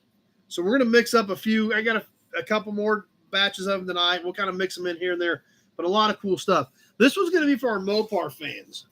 We got some Mopar fans on there. Starting off, there's going to be 3 pieces in this bundle. Starting off, the 1964 Valiant full color brochure. These cars are pretty neat little cars. You don't see many of them. They really don't get the respect a lot of them deserve. But look at these brochures. Look at the pictures in them. It just adds character. That's right, where I dropped the trailer. That's right, Travis. That's all it did.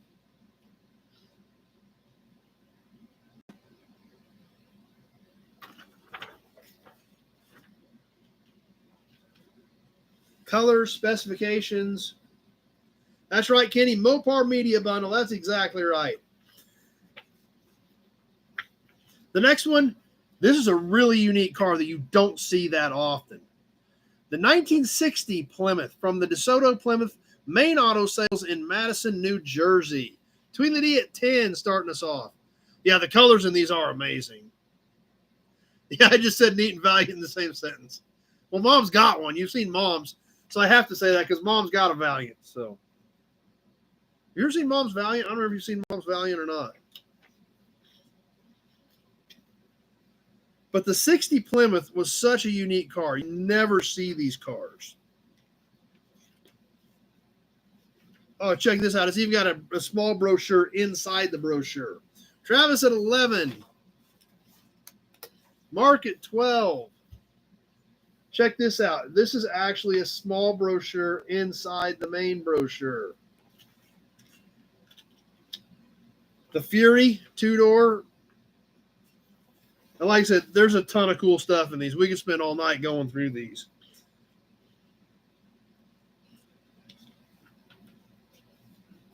The wagons.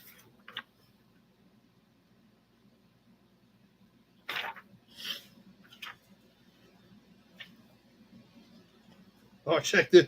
This is a cool picture. Look at this. You've never seen an engine like this in an American passenger car before. You can see it now only in the Plymouth in the low price field. The Sonoramic Commando V8. Yes, the cross ram that was available in the 60 Plymouth. Check that out.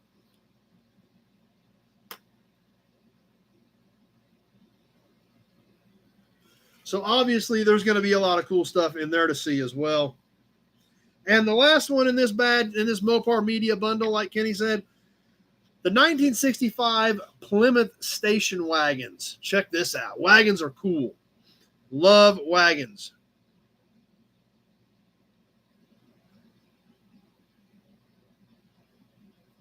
Leo at 15. Yeah, we need to start doing some videos on some of of Dad's cars too. But check out all these wagons. These things are killer. Tweedledee D at 25. Matt at 17, but I had Tweedledee D at 25 first. Look at that luggage rack. Check that luggage rack out on that thing.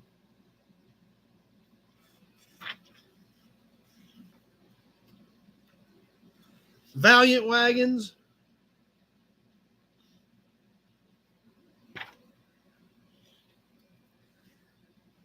Accessories, adjustable luggage rack, wind deflectors, power tailgate window. Check this thing out. Trailer towing.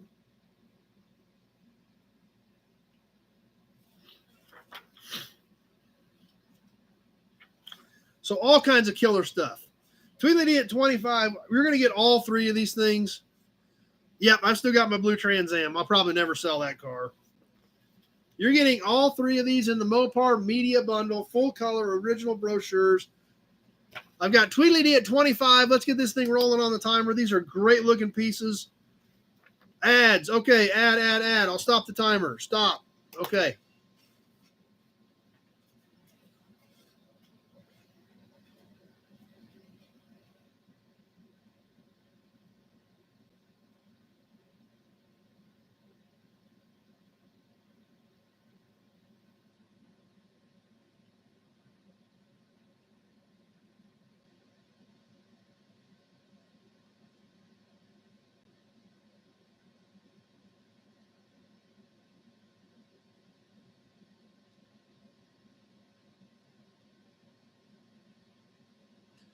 Okay, we're back. Perfect.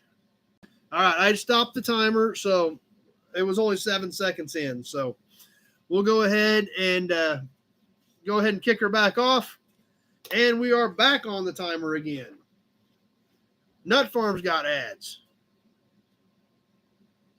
Okay, everybody, you're done and gone. Okay. Okay, we're rolling. All of the Plymouth brochures at one shot.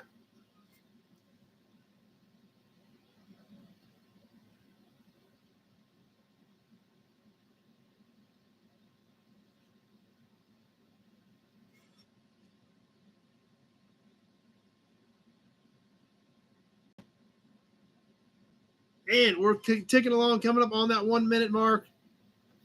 Actually, I got to go back to where we were at because after everybody said ads, I lost the bid. So Tweedledee at 25. I've got Tweedledee at 25. You're getting all three of these. One shot deal. And there's the 1 minute mark.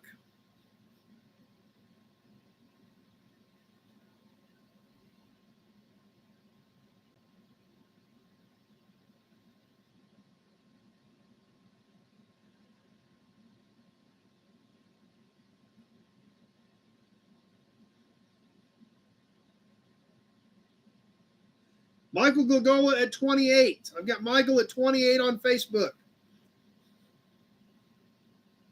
And there's the minute 30 mark.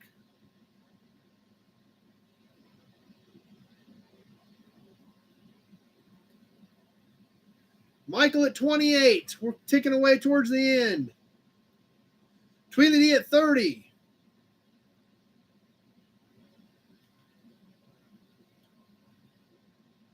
Few seconds left. Tweedledee at 30 is my high bidder. All three of them, one shot deal. And that does it. Tweedledee at 30. No, Joe, the 66C60 badge I'm going to keep. It's the only one I've got. I think it's the only one I've ever seen.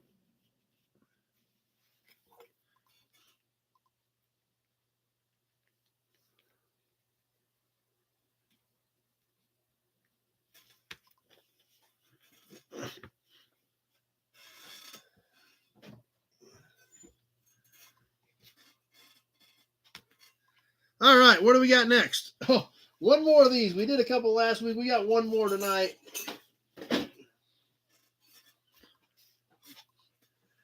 Service station ashtrays. Somebody call the law. Bill Law, Texaco Service. 2829 Midland Boulevard, Fort Smith, Arkansas. Check this one out. We had some fun with these last week. Old school ashtrays. You just don't see them anymore. They were all gas and oil pieces. Matt starting us off at 10 on this one. This one's kind of weird. It had the cigarette holders. They were not angled off the corner. They were all squared off for the Bill Law Texaco service station in Fort Smith, Arkansas. Matt's kicking us off at 10. This is Planet Wisconsin's 15. Sam at 15. Let me give you the size of this thing, and then we'll get it on the timer. Just over 4 inches across. About 4 1/8 across on this one. Planet Wisconsin at 16. Let's get this thing on the timer and get moving on it. Alex at 27.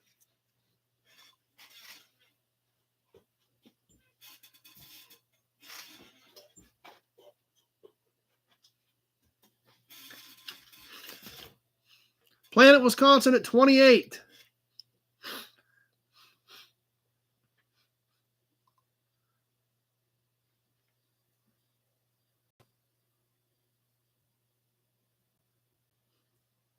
Travis at 29.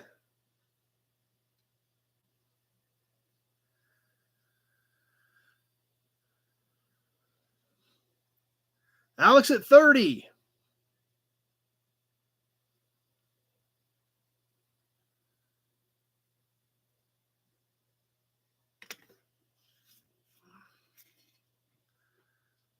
And there's the 1 minute mark. I've got Alex at 30 on the Bill Law Texaco service ashtray.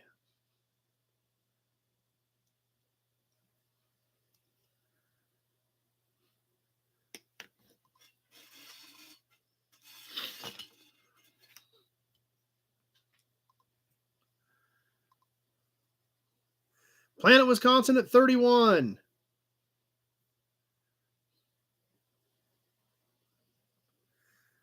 And there's the minute 30 mark. 30 seconds left to go. Planet Wisconsin at 31 is my current high bidder.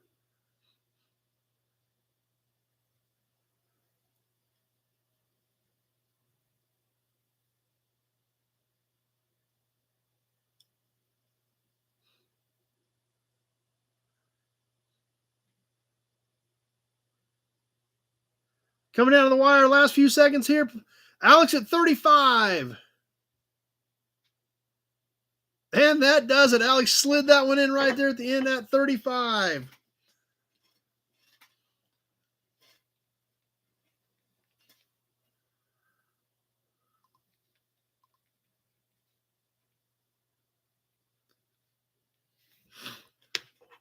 That is kind of a cool piece, so. All right, we need a Hudson badge.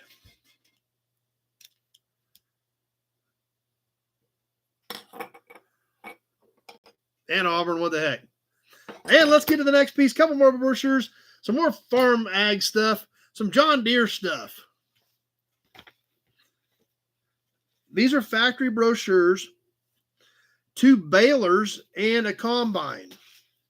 The 214W John Deere baler, these are probably 60s era. These fold out into a brochure. So it looks like this, specs on the back, and they fold out to a regular brochure.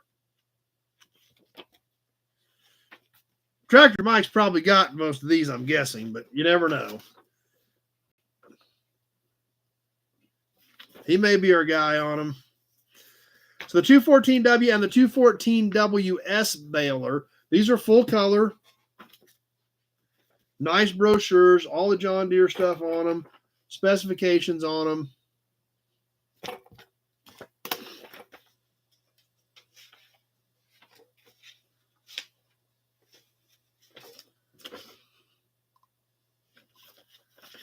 And with the balers, we're going to throw in a John Deere high-low self-propelled combine. This is a pretty nice brochure. Look at this thing. This thing has great pictures in it.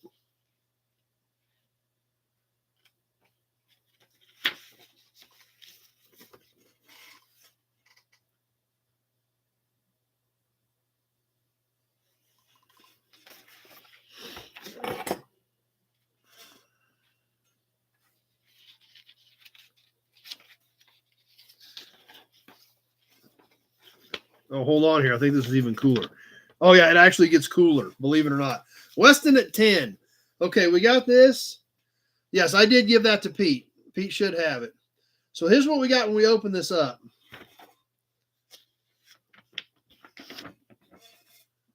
And then look what happens when you open it up again. Check that out. Yeah, just absolutely killer graphics on this stuff. I don't know what year this is. I'm guessing 60s, maybe 50s. Mike may be able to tell us.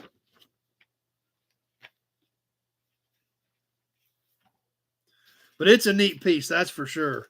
Yeah, it's got a centerfold. That's right. In the field, hard at it.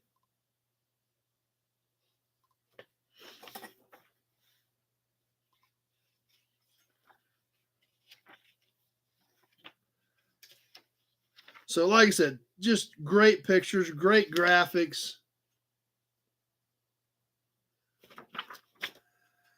Travis at 16. We're going to do all three of them in a one-shot deal. All three of the John Deere pieces going together. Let's get it on the timer. Travis at 16.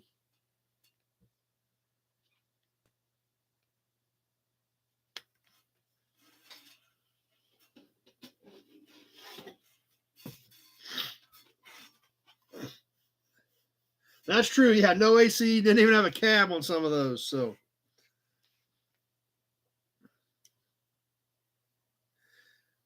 Travis at 16 on all three John Deere pieces.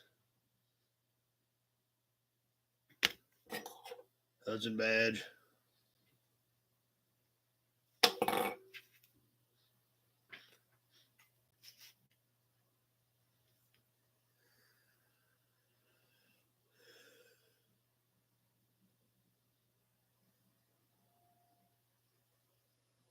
Coming up on the 1 minute mark. Travis at 16.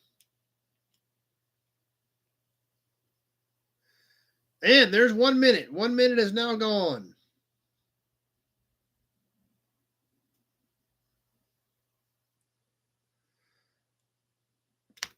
Auburn badge. Plant Wisconsin wants an Auburn badge. There we go.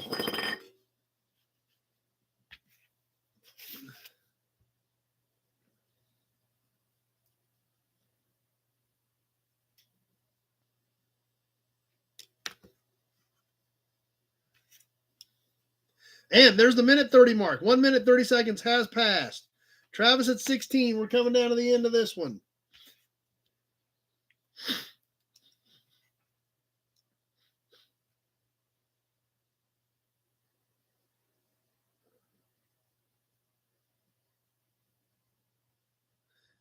Few seconds left. Travis at 16. Looks like he's going to sneak these out of here. Tractor Mike at 24. And that does it. Tractor Mike at 24.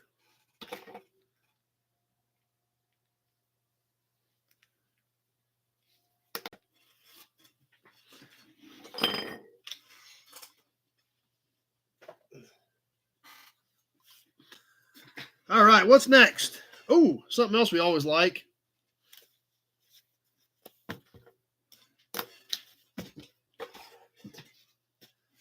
Road maps. A whole selection of road maps from different gas stations. 70s, probably 60s, and 50s.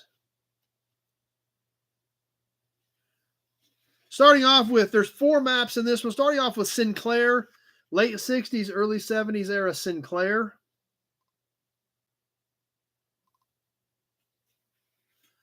This has got to be probably late 50s Texaco. Matt starting us off at 8. This is a 50s era Texaco. Travis at 16. And this has got to be a 50s era, I'm guessing, Skelly. This has great colors and great graphics. All 4 of them, one-shot deal. Here's the back of the Skelly. Has some other brands on it as well. Matt, 17. Let's go ahead and get this one on the timer. You're getting all 4 of them. One-shot deal on all 4 of the maps.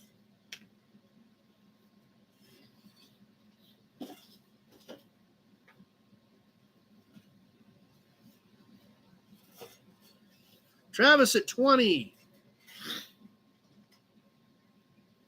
Mary at 20. So I'm hung up at 20, but I don't think we're going to stay there anyway. So I got Travis here and Mary there at 20, both at the same time. So Matt at 21.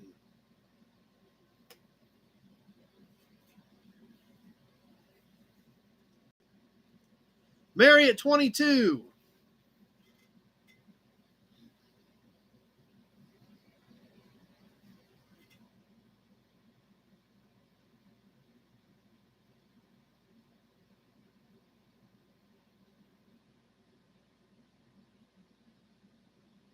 And there's the 1 minute mark. I've got Mary at 22.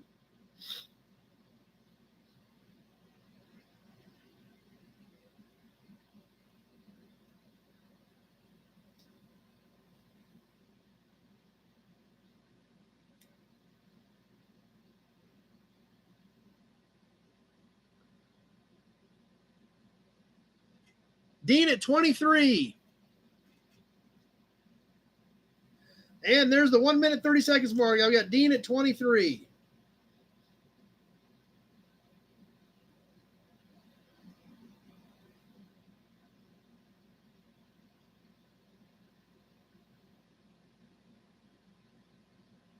Mary at 25. Yeah, Mary's bidding on Facebook now. Travis at 24. I think she's playing mind games with you guys, jumping back and forth. But Mary's bidding on Facebook now. She's in at 25. And just a few seconds left. And that does it. Mary at 25. She snagged them.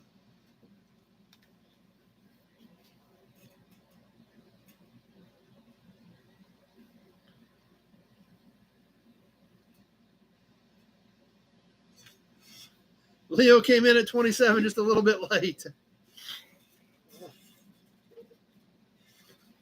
How about a license plate? We haven't done a license plate in a little bit. This is one of the ones, this is actually kind of one of my favorite ones. We've done some of these in the past. We've never done one like this. That's what makes this one kind of fun. This is the plate that came out in 1980, was used up until about 82 or 83. This actually does have an 82 sticker on it. This was a blue background with the wheat on it, but it also was a farm tag. So it has the farm sticker on it. Great design. I like the blue on this. The wheat heads over here. These were nice looking plates. Standard size, basically roughly 12 by 6. 80 was stamped in them. And then they added your year stickers after that. It's got a few scuffs and scratches in it, but it's still considering it's over 40 years old, it still looks pretty decent. Mary's starting us off at 15 on the farm plate. The backside's pretty clean on it as well. With the farm sticker, the truck is actually embossed. The TK is stamped in it. That is embossed. The farm is a sticker. Martin at 20 on the Kansas farm plate. Let's get this thing going on the timer. Martin at 20.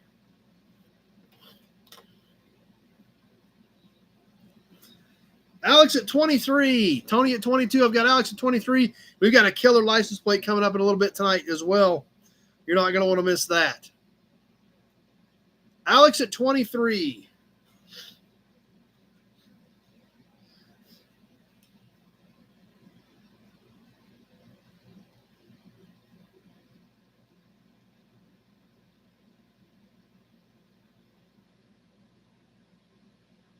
Mary at 25.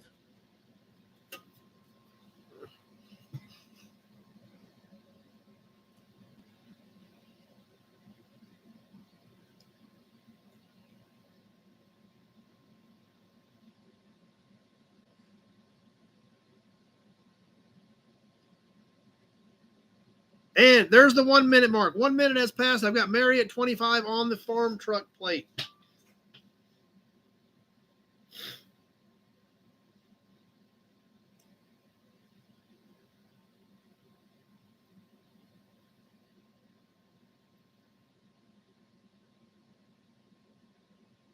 Coming up on that minute 30 mark as this one's ticking away.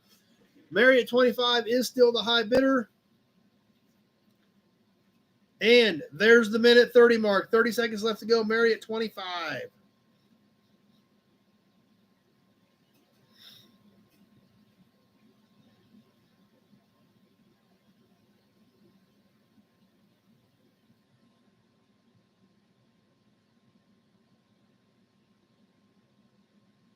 Alex at 27. Big Job at 32.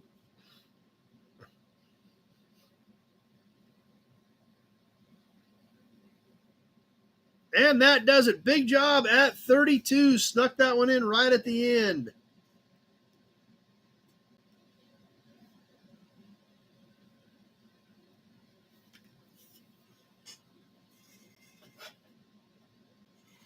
All right, I got one more batch of brochures, and I saved the best brochures for tonight for the end. Not the end of the auction. We got a few things left to go, but the end of the brochures. Some Buick stuff, and these are great. You like colors and graphics, these are great pieces. The first one is the 1950. There's Mary came in at 35, and it just popped up on me, so a little late on that one. The 1950 Buick Special.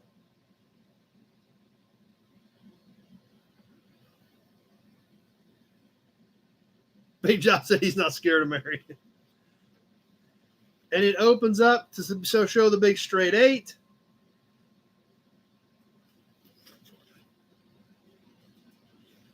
And then it opens again to show the model on the body styles. Yeah, these are some great brochures. So there's the first one. Matt at 10. The second one, front and center for 1952, Buick. Alex at 25. Joe's with us on YouTube, or Facebook, excuse me. You flip open the 52, there's a Roadmaster convertible.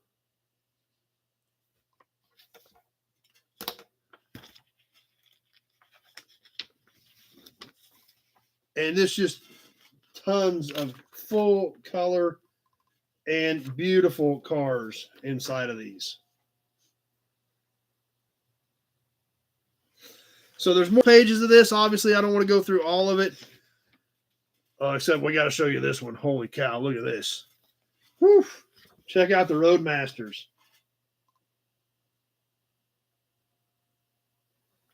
Okay. Zach's going to jump off. We'll leave the rest of that one for the winner.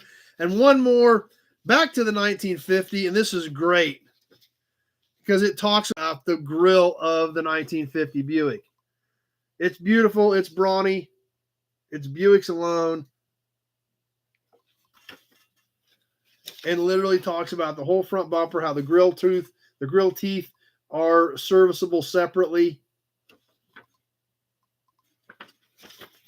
So these are cool brochures. So I saved the best brochures for the last of the brochures tonight.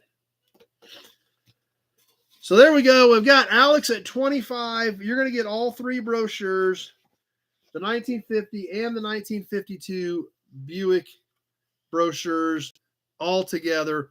Alex at 25. Let's get these things on a timer and get rolling on them.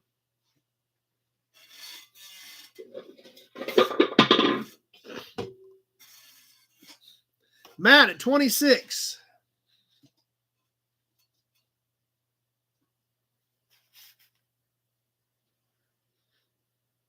Planet Wisconsin at 30. Michael Glagola at 32.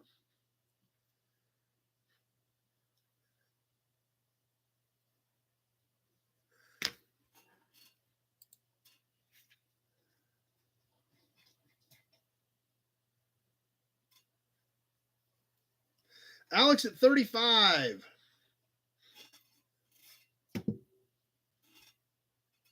Planet Wisconsin at 36. And we're coming up on the 1 minute mark.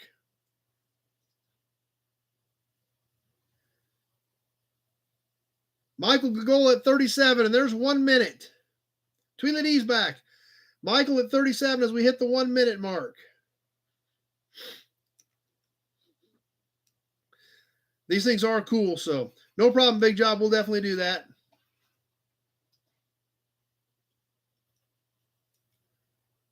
Michael at 37 on Facebook. Planet Wisconsin at 38.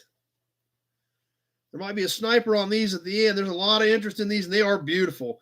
There's a minute 30. 1 minute, 30 seconds gone. 30 seconds left to go. Planet Wisconsin at 38.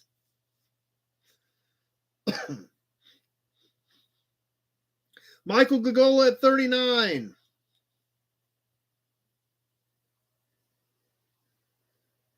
Somebody going to throw $50 out there on these or something and blow everybody out. Let's see. We're down to the end. Planet Wisconsin at 40. Randy at 40.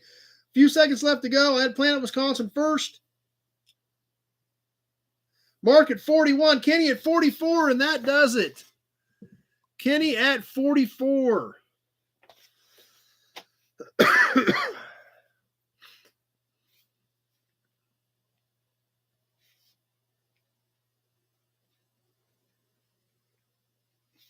That one got kind of interesting, and I kind of thought it might. Those are great pieces, so.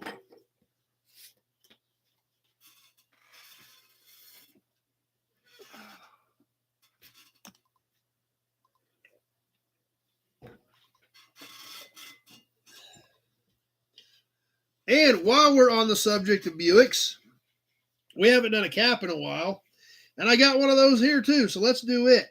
While we're talking about Buicks, let's catch a Buick cap. You're definitely going to need some sunglasses for this one. That's right, Kenny. That is awesome media. Those are beautiful pieces. Check this thing out. Buick. This is actually stamped in it. It's stamped out. You can feel this pushing out on this Buick cap. Late 40s, early 50s. Literally, you can see the cameras. You can see me in the screen all right there on this cap. This thing is shiny. It's got some scuffs, scratches, dings, but no major damage. Tony started us off at 10. Oh, Mary was 45, but Facebook is slow. Yeah, it is slow. It just popped up. So, metal back on this one. This is a little bit bigger than most of these. This is about 11 inches. Most of these are 10 or 10 and a half in diameter. This one is about 11. Yeah, welding burn on this one. Pretty basic. It's ribbed on the edges and has the Buick stamped out across the front of this one. Michael says he's got about a 15-second delay on Facebook. So Alex at 20 on the Buick cap. Let's get this thing rolling on the timer and see where we end up on the Buick cap.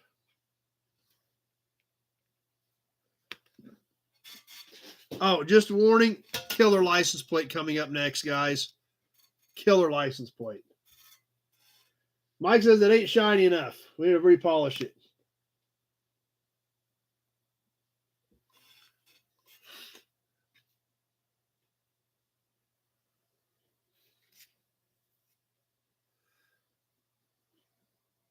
Hey, you see the Texaco poster over on the door.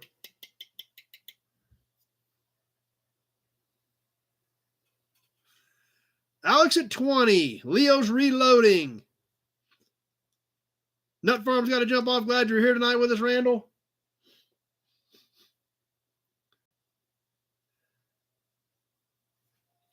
And there's the 1 minute. 1 minute has now passed. Alex at 20.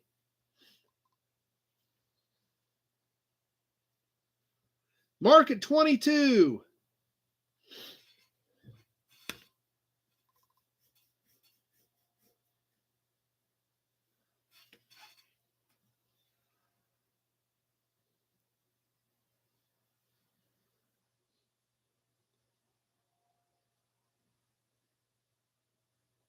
And there's the minute 30 mark. 30 seconds left. Mark at 22 on the Buick cap. Mary at 24.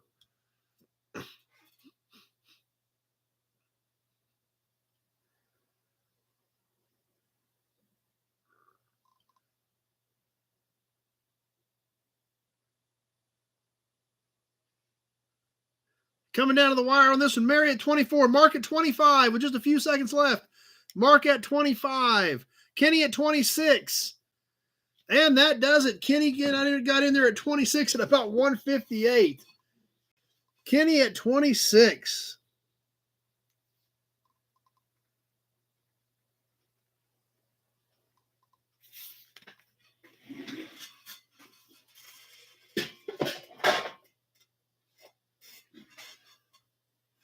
All right, I've been promising you guys a really great plate tonight. I don't think I do. I'll have to look and see, Lee. I don't remember seeing any in that last box, but I'll have to check and see. You know, we've had a bunch of kind of average plates tonight, but that's because I was building up to this one. Because this is a great one, pretty decent color, nice looking piece. Like I said, I did some average plates, kind of working up to this one tonight because it's awesome. And it's old. As a matter of fact, it's 99 years old. Yes, a Kansas 1924. Sam signing off. Tweedledee's kicking us off at 25 on this one. This does appear to be original paint. Had some stickers on the back at one point. It's got some sticker stuff on it, but the back appears to be original paint. Matt, 26. Green, white lettering. Mark at 30. Dean at 35. Alex at 60. This is about 15 inches on the length. Leo, 75 and about 5 3/8 high. So let's get this boogie. And Leo at 75 on this 1924, I believe, original paint Kansas plate. Leo at 75. Pretty good looking plate. Not all bent up. I would imagine this hole does not look to be original, and this one's been kind of wallered out, so it's been modified slightly.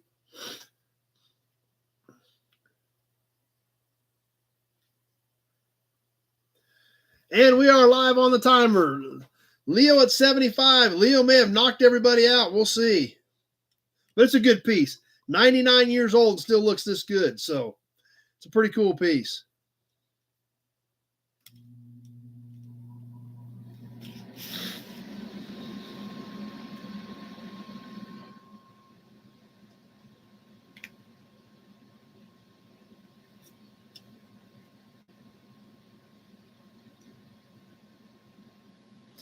Well, actually, in 24, I think they had the county on it. So this would have been the county and then 196.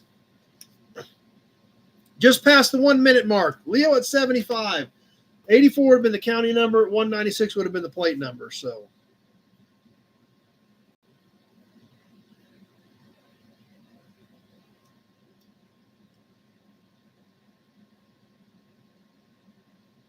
And there's the minute 30 mark. 1 minute, 30 seconds is gone. Leo at 75. Did he knock everybody out with that bid? Or is somebody else out there ready to take another shot at him? Can I bid in ramens? Alex at 80.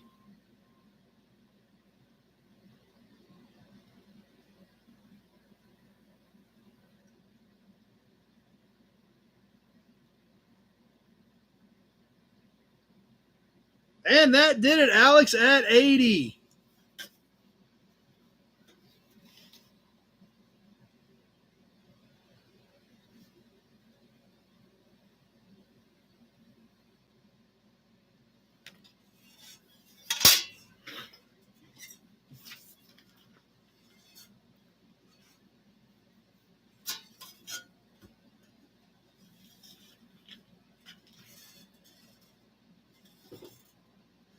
All right, that one was fun. Like I said, I told you we had a cool plate coming. We got a few more things we're going to do yet tonight that are going to be fun.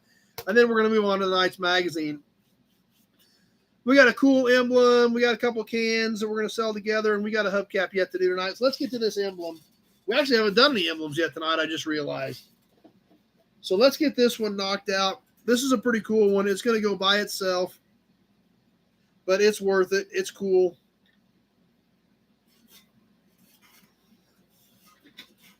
Bonus drawing. We'll do another bonus drawing here. Let's get these last couple auction items I got laid out here, and then we'll do a bonus drawing, Mark. So remind me after we get done with these last couple of auctions. Big Job just wants more auctions. How about this emblem? This is a cool one. I think it's late 40s. Nice, bright, shiny chrome on this Packard. It does have kind of a slight bow to it. I don't know if it's supposed to have this little bow to it or not. Does have some pitting that has damaged it right in here. Nice, bright, shiny chrome, obviously. Mounting studs are there. Matt at 8. Planet Wisconsin's having fun. This Packard emblem is right at a foot long. right at 12 inches tip to tip. Dean at 12. And the letters are about 3/4 of an inch high. So about 3/4 of an inch high on the letters, 12 inches tip to tip. I've got Dean at 12. I've got Matt at 14 on the Packard emblem. I think it's 40s era. I'm not sure. I got it loose with a box of parts. So let's get it on the timer. And I've got Matt at 14 on the Packard. Mark at 15.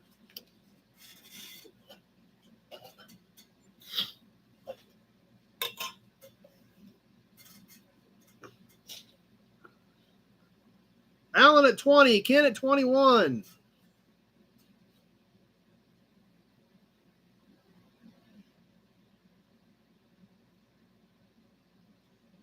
Mark at 22.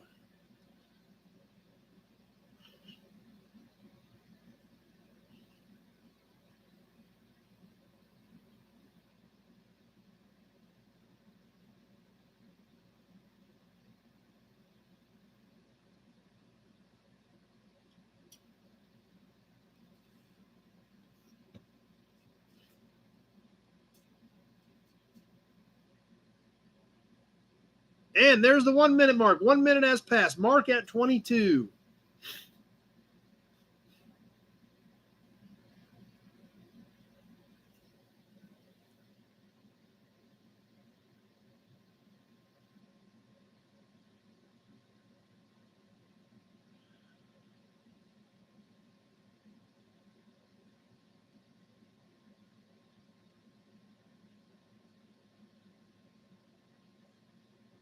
And there's a minute 30. 1 minute, 30 seconds is gone.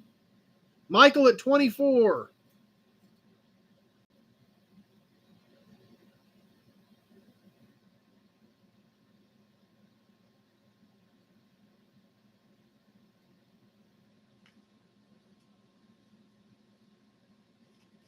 Alan at 25. Pete at 26. And that'll do it. Pete at 26.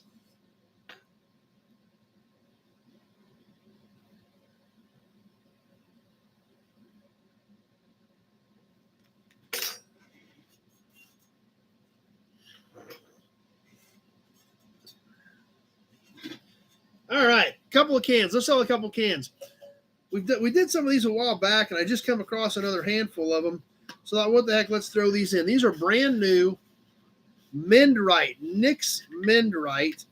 This is a cardboard can that actually it's new, but it's empty for tire repair. This is a cardboard can, brand new, never been used. Original cap. As well as a Nick's Mendrite hand cleaner can. Also new old stock, was never used. Matt at 10. Original lid, still had a little key on it. It was never sealed. It was never packaged or sealed. So you're going to get the pair of these. Brand new. Leo at 13. A pair of brand new Nick's Mendrite cans. One for tire repair, one for hand cleaner. Mark at 15. Matt at 16. Dean at 17.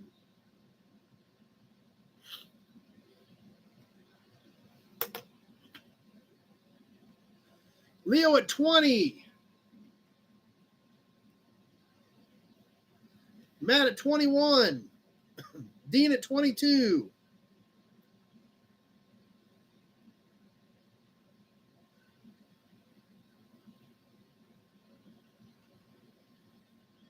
Matt at 23.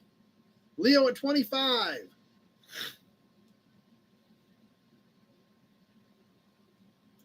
Matt, 26.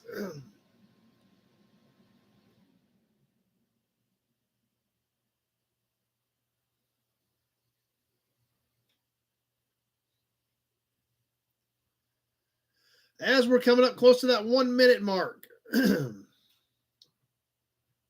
1 minute has now passed. Yeah, that's right, Big Job. It's a perfect shot for a sniper. If there's somebody out there watching these, everybody's bidding in $1 increments. Or if somebody's getting ready to snipe these, they know where everybody else is at. Dean's getting thirsty. Good idea. Give you a Hudson badge there. Matt at 26.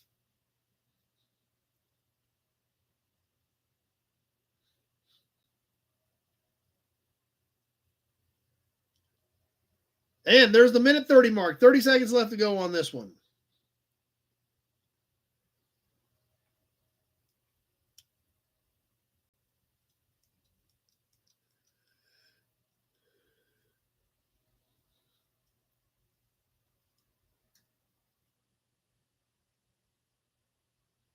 Just about ready to wrap this one up. Matt at 26.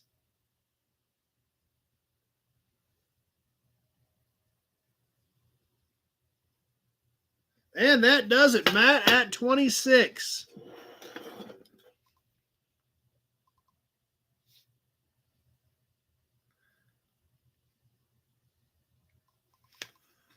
Dean came back in at 28, just a few seconds too late.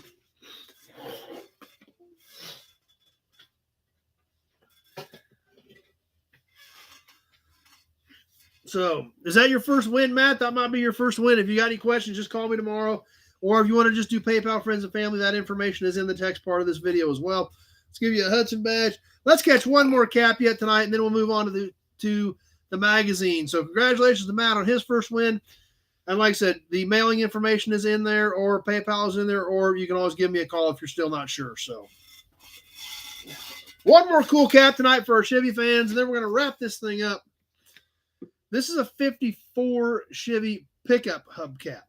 Original painted, the paint's chipped, peeled, but not in terrible shape considering its age. Check this one out.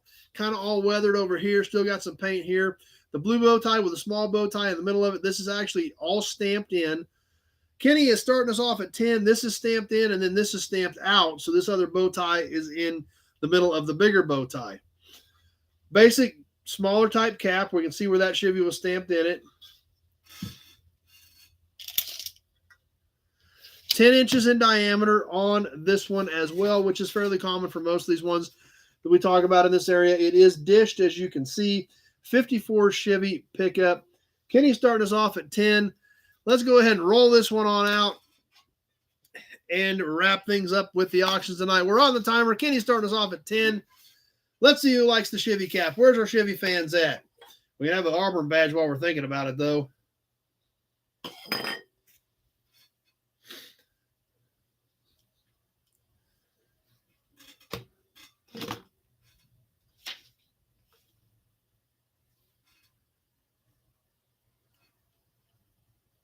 Michael at 22. Mark at 13, Alex at 15, but I've got Michael at 22 on Facebook.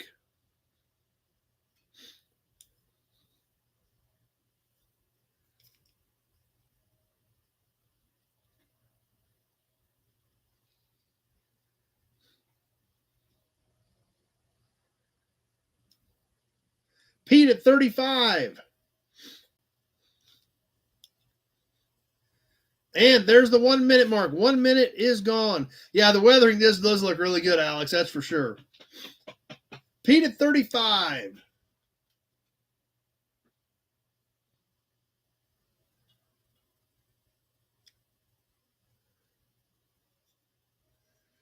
Let's see if that was the knockout blow on this one or not. But I do know one thing. We will know here in about 30 seconds. Because there it is. There's the minute 30 mark. Pete at 35. 30 seconds left to go.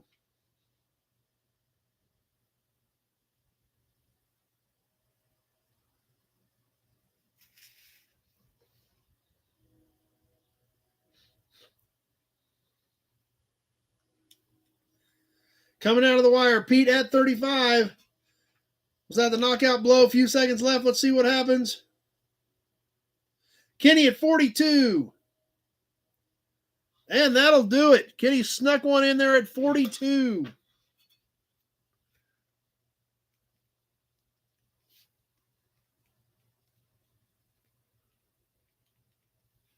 Kenny's been on fire tonight.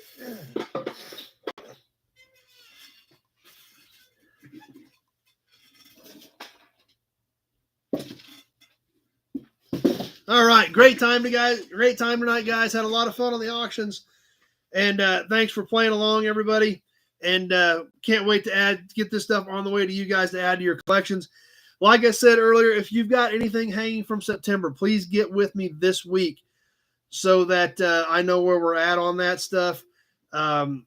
Because like I said, after 30 days, I'm just going to, when I need to close that month out, if it's not paid for, it's just going right back into the auction boxes.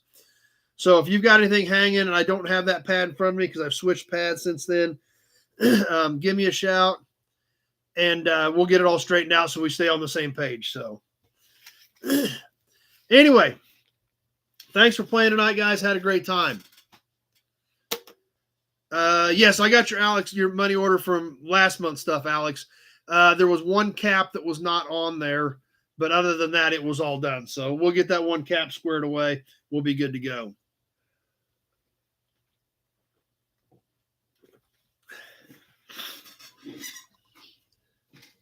But Mark had an idea for a bonus drawing, so let's give you an Auburn badge and a Hudson badge first. And then well, I guess we can give away the almanac that Tractor Mike redonated. How about that? Sounds good, Alex. Not a problem. Tractor Mike wanted to donate this back, so let's draw for it.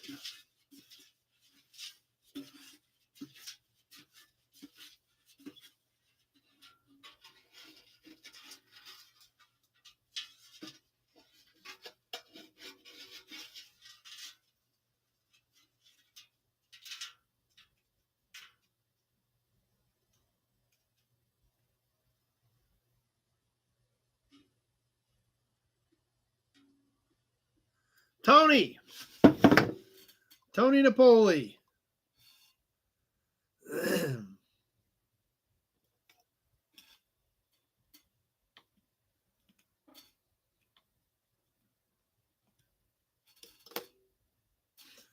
So, obviously don't want to write on that one, so let me mark that on the auction pad here.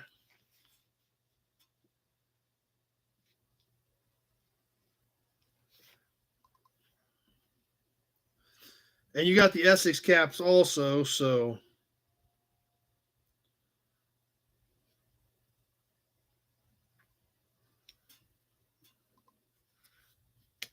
So we'll put that with the caps for Tony. And the little notebook that Tractor Mike donated back. That was the prize.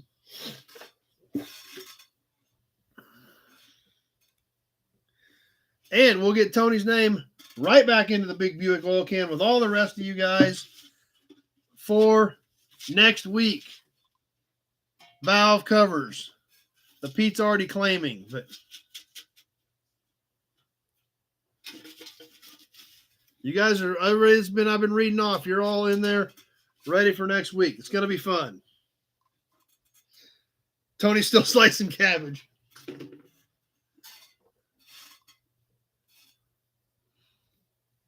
So anyway, let's get on to the magazine. Let's check some of that stuff out and get ready to wrap things up here after a while. We've got a new magazine tonight. We finished up the last one last week. So let's get into this one. Going back to October of 1964. Getting ready for the 1965 model cars to come out. So that's primarily what this is going to be covering, actually. The 65s had a big chunk of this magazine. So we're going to catch the Detroit report as well as the new for 65, and that's pretty much all of it. We've got an ad, so we're going to take a break here just for a second while everybody gets through their ads.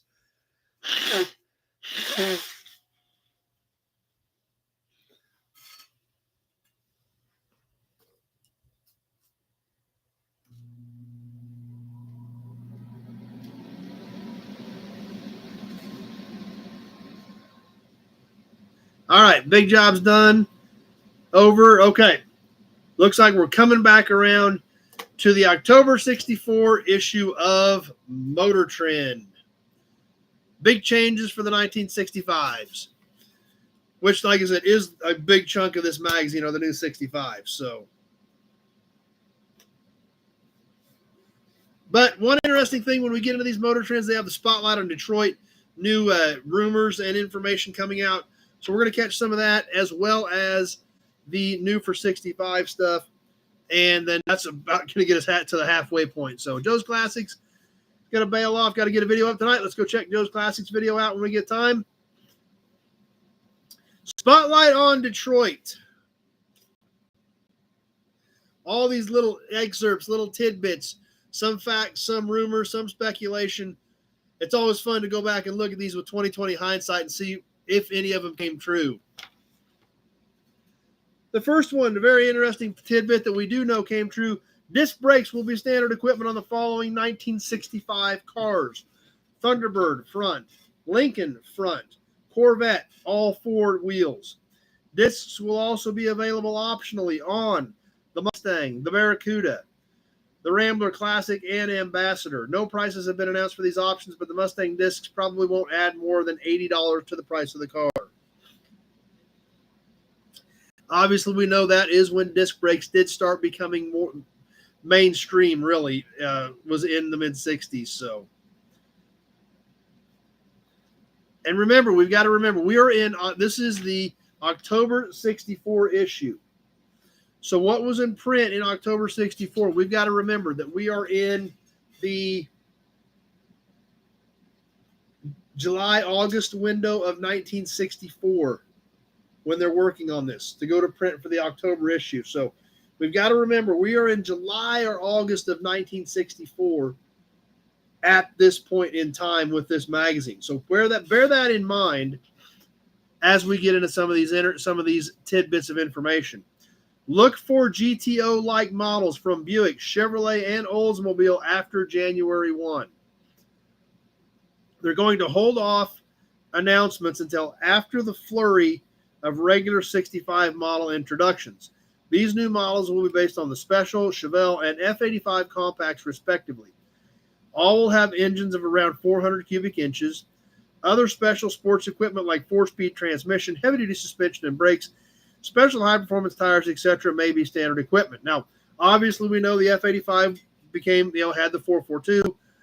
Buick Special was the GS, and Chevelle was Super Sport. However, the GS had a 401. The 442, I think, had a 400.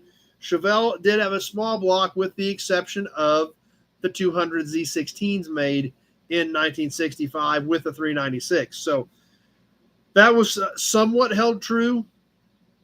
Buick and Olds did have around 400 cubic inches. The Chevelle SS was not standard with that. In fact, I think you could get a 6-cylinder in a 65 Chevelle SS, other than the Z16s that did have the 396. So there again, we've got to remember what time frame we're in when we read these little excerpts about what they're talking about and things like that, because this is the time period we're in, July or August of 1964. Look for more use of fuel injection on spark ignition truck engines. Supplier of fuel injection equipment haven't had much luck with American car makers, but they can claim good fuel savings on truck engines that have to run at wide open throttle most of the time. These savings could pay for the equipment in 2 or 3 years of hauling. A number of experimental prototypes are on the road right now. Ford and Chevrolet are especially interested. Ford's new Mustang has passed Falcon into first place in the sales of compact cars. And there again, remember what time frame we're in. They had not been on the market all that long to have had those kind of sales numbers, but they were doing them. I got a fly over here that needs to die. I know that.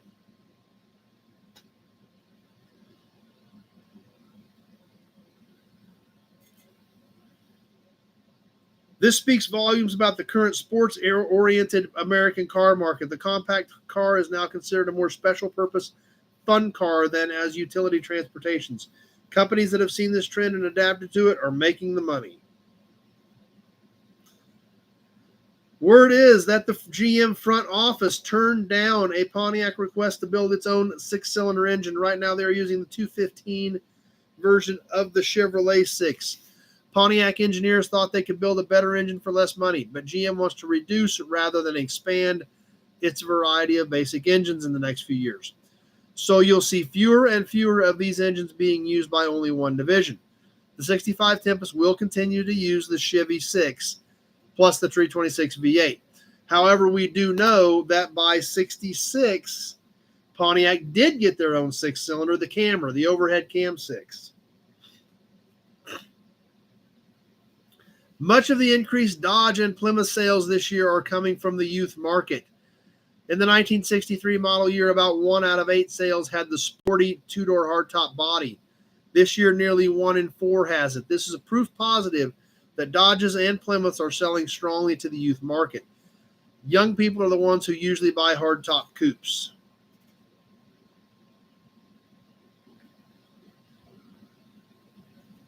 So all kinds of interesting things in the Detroit report for this point in time.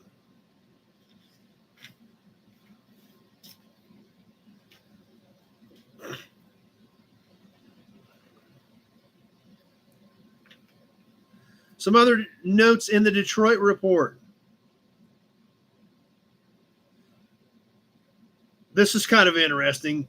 Chrysler and Mack Trucks have proposed a merger, but so far it hasn't gone beyond the preliminary stages. The Justice Department asked an injunction against the merger, saying there's already a lot of competition, and the auto industry and the Chrysler-Mack merger might foster more mergers. That's one that I had never heard of.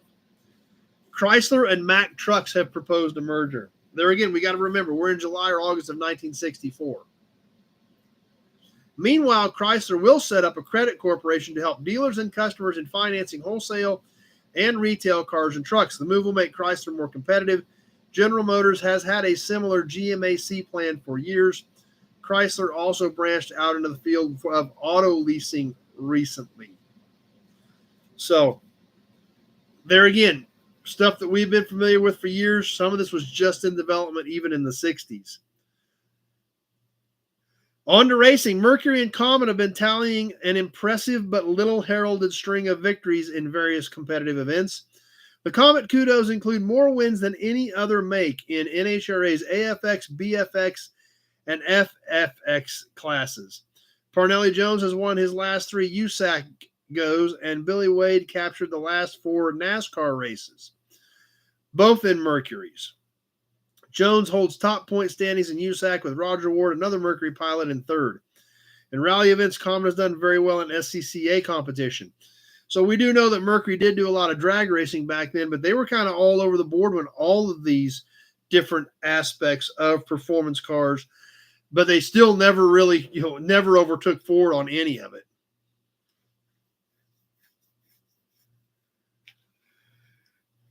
A recent survey showed that most people in the U.S. recognize Chevrolet's bow tie nameplate symbol on sight. Researchers were trying to find out how strong car manufacturer symbols are in the minds of the public. The study listed 54 car names and their symbols. People were asked to match them. Chevy scored 95.2% right, with Cadillac, VW, and Rambler next at 80%. From there, the people interviewed became hazier. One make only scored 2.7%. So you kind of put that into perspective, and that Rambler was that well known, but a lot of the other makes that were, even Ford isn't even mentioned as in the top part of it. So there again, different place, different time. But that's kind of something to be thinking about, that was in the mid-60s, because there were a lot more manufacturers back then and a lot more things happened. And the fact that some of those manufacturers didn't even get mentioned in the top 80% was kind of crazy.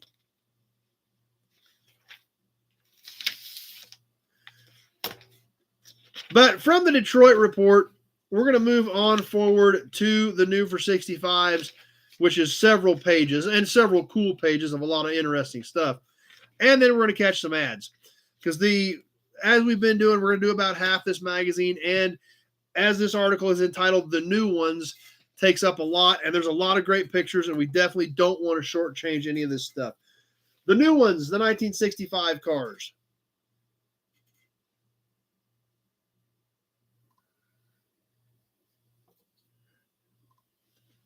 Starting off with Corvairs and the Chevy 2. Like I said, great pictures of all this stuff. So I do want to take a few minutes to work our way through this new ones for 65 segment in the magazine.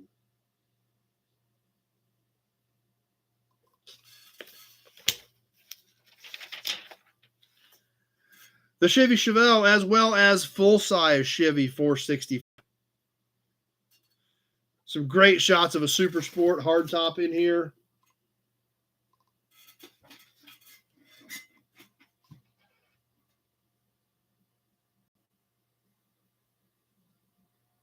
Yep, Corvair did get a lot of press in that.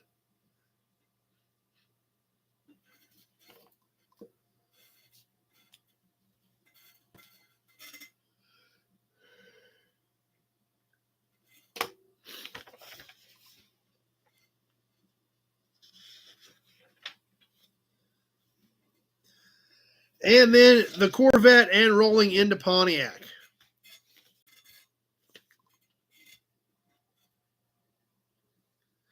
Obviously, big changes for the Corvette in 65. In its third year of the C2 body, but obviously the four-wheel disc brakes came out, as well as the first year Corvette was offered with the Mark IV 396 big block. In the 60s, owner and commissioner of baseball Bud Selig had a Ford dealership in Wisconsin and started his own lease program there. So that's true. Corvair got a lot of press from Nader. That's exactly right.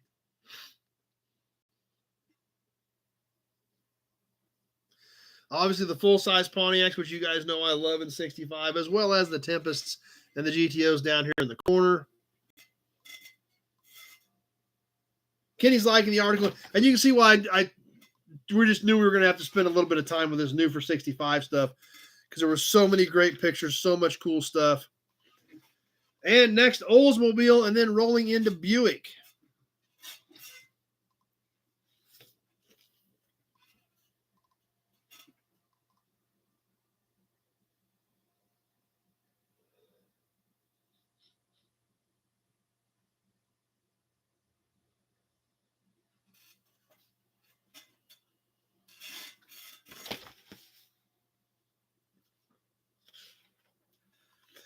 And as we roll into Buick, the next two pages are highlighted on two amazing cars that Buick had for 65. These, I mean, the Wildcat in 65, I think personally was one of the best looking Wildcats. And Riviera in its third year of production still used the same basic shape that it had in 63 or 64, but it was much more refined with some very interesting features. So let's check these out and point out a few things on these particular cars. Obviously, you can see the roof line on the 65 Wildcat, the big fender gills, the road wheels. The 65 Wildcat, I mean, I still love the 65 2+2, but the 65 Wildcat was also an amazing looking car. And then over here, the 65 Buick Riviera. Obviously, the similar body style they'd been using since 63 as the Riviera rolled into its third year of production. Yeah, Pete agrees with me. I love the 65 Wildcat. I think they got that one right. The 65 Riviera, hideaway headlights, full width grille. 63, 64, these were the parking lights in these housings, and the headlights were inboard of those. 65, they went all the way across with the grille, put clamshell openers over the headlights, and had hidden headlights. They moved the taillights from the rear panel right here down into the bumper and brought the trunk lid on down. 63, 64 had a panel across here where the taillights were mounted in that. They just really cleaned the car up for 65. Also, it was available as a GS in 65, and a lot of those cars were 425 dual quads. So 65 Riviera GSs are really special and really amazing cars.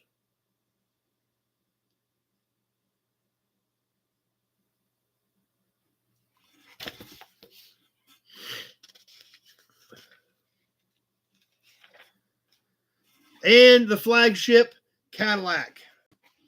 The 1965 Cadillacs highlighted by a full two-page picture of the ragtop. 60s Buicks looked like they're driven by spies and villains. Yeah, I could kind of see that.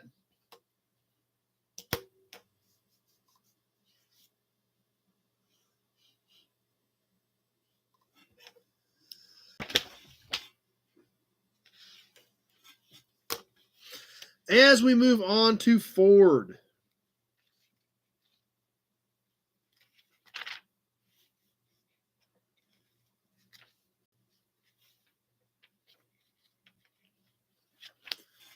Obviously, the Mustang making a big splash. The Falcon redesigned. The Fastback Mustang out in the public eye.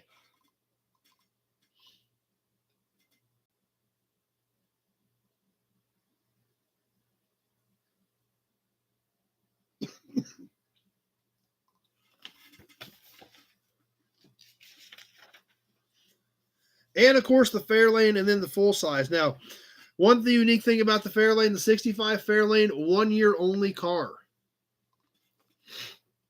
This body style was 65 only on Fairlane. 64 was completely different. 66 was completely different. Of course, the full-size Galaxies, but the 65 Fairlane, a very unique car. I don't think anything other than maybe some drivetrain parts interchange with anything else. And there were a lot of unique things about the 65 Fairlane. All four corners of these cars, front fenders and rear quarters right around the taillights, it had a pot metal extension on all four corners, very commonly broke. And like I said, everything on that car is a 1 year kind of odd duck deal. So they're very unique.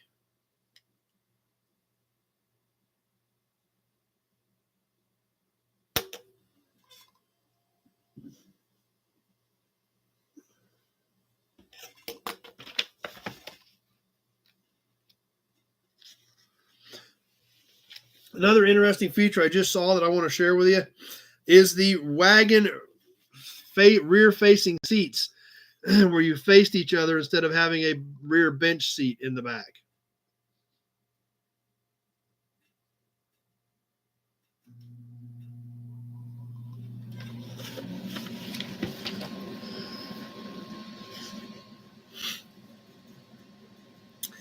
Thunderbird and then into Mercury and Lincoln. Thunderbird in its second year of this body style, coming out in 64. And, of course, the Mercury Comet, very similar to the Falcon we just saw. As we roll into the full-size Mercuries available for 65.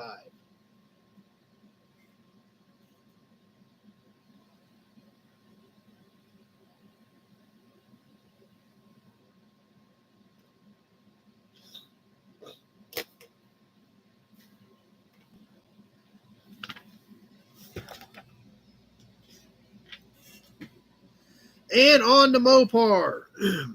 Starting off with the Plymouth, both the full-size and the Valiant.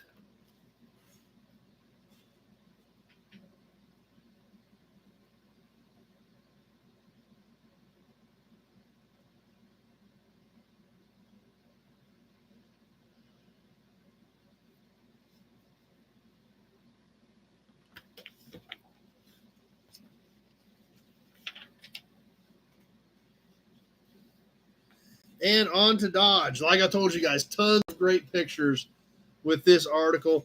However, all black and white. I mean, color was not common yet back then. But really gave you an idea if you were in the market for a new car going into 65.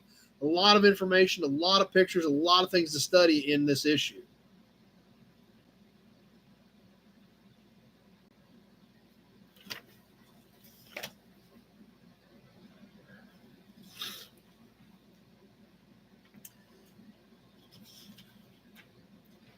And finally, Chrysler, including the big, massive Imperial Crown Coupe. The two-door hardtop Imperial full-size Chryslers.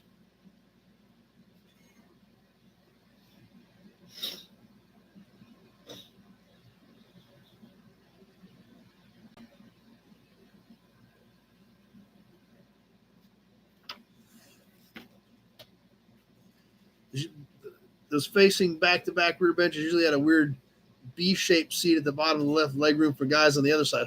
I don't remember. Don't know that I've ever seen one in person. So, well, that'll catch us for the articles till we start back off next week and get into some of the cool stuff that they've got there on some of the new stuff coming out for 65, some of the actual tests. Ooh, that's interesting. That's going to be a cool article. You guys aren't going to want to miss that one. Yeah, there's a lot of cool stuff coming up for this article next week. So, yeah, you're definitely not going to want to miss the rest of this next week. But let's catch the first half of the ads.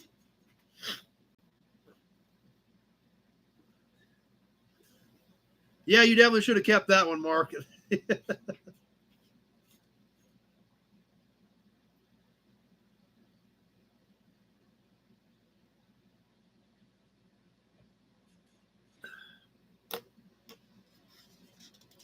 But great ads in this magazine as well, starting off right inside the front cover with the Mercury Comet, the two-door hardtop little sporty little Comet.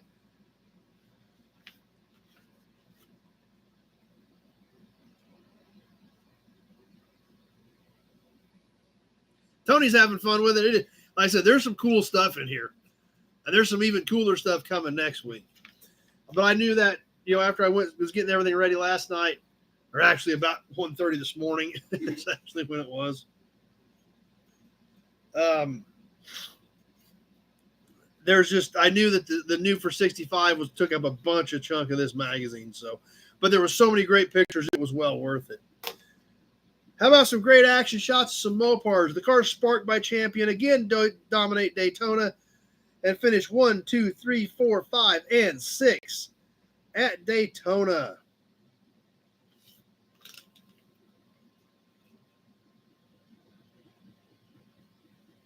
Wish to still use the art. Yeah.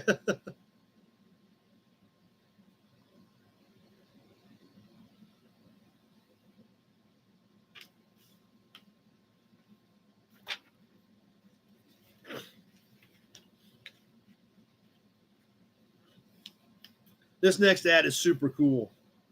Get a fistful of authority. Yep. A fistful of authority with your brand new Hurst shifter. Check that out. Just a dude's hand, Hurst glove, on the ball, ready to hammer another gear.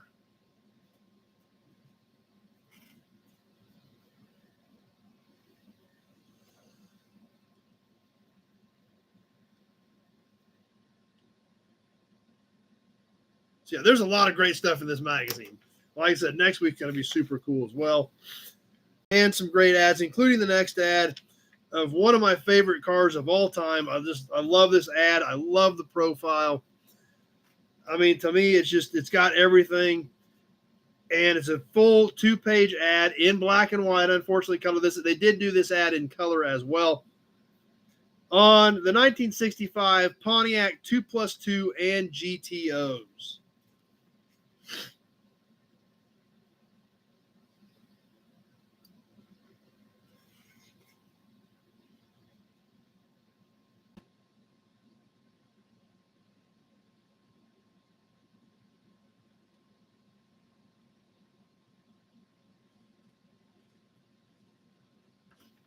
All right, we got an ad, so we'll give everybody a few seconds to get through your ad, then we'll finish up these ads. Yeah, I had a 2+2 convertible that I sold, and I don't know if I would have finished it, but it actually went to Sweden. But I do love the 65 2+2.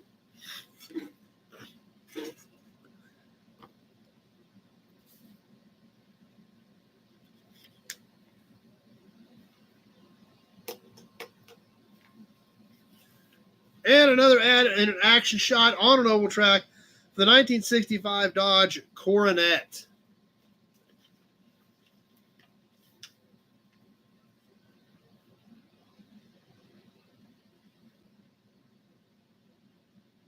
Number one just got an ad, so hopefully it'll get through all you guys here pretty quick.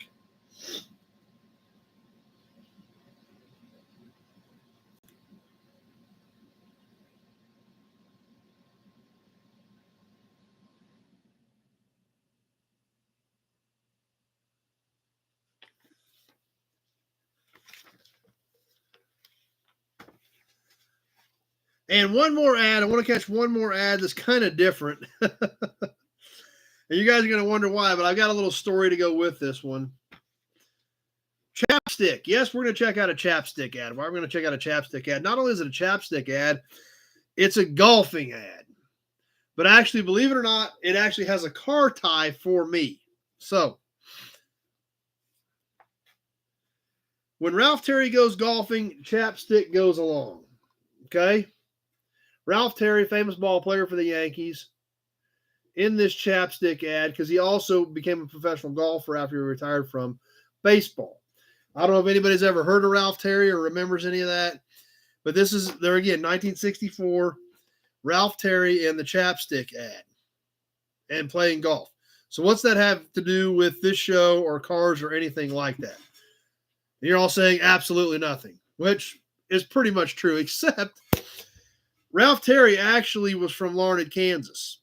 He lived about 20 miles from here. And here, shoot, it's probably been 3 or 4 years ago now. I actually bought one of his cars. The Cadillac that he was driving, he traded it in at the GM store. And I actually ended up buying that Cadillac, the one that he traded in here 3 or 4 years ago. I don't buy a lot of their wholesale cars. I buy a few. I buy a lot of their salvage cars. But they actually called me on his Cadillac, and I actually ended up buying it. So anyway, I thought I'd just throw that little tidbit of information in as well, since I saw that ad pop up.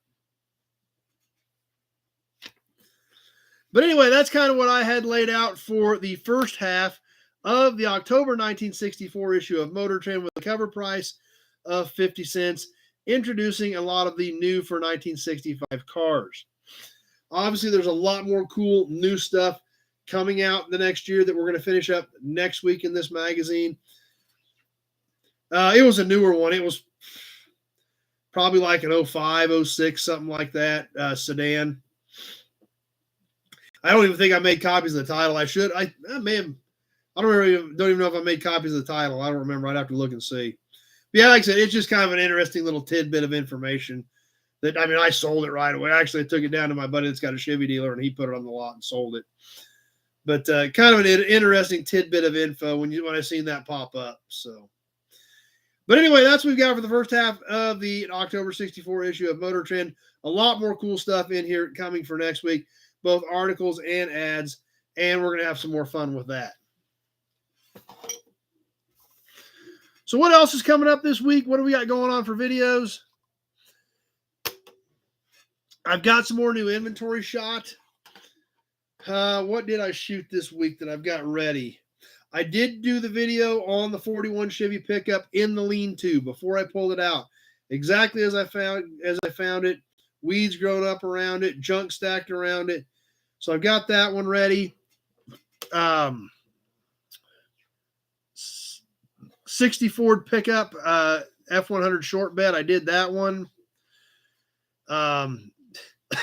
More Johnny Carson comments. I appreciate that, guys. It blows my mind that you think what we do here and what I do for you guys is good enough to even be mentioned in the same breath as somebody like that. So I do appreciate that.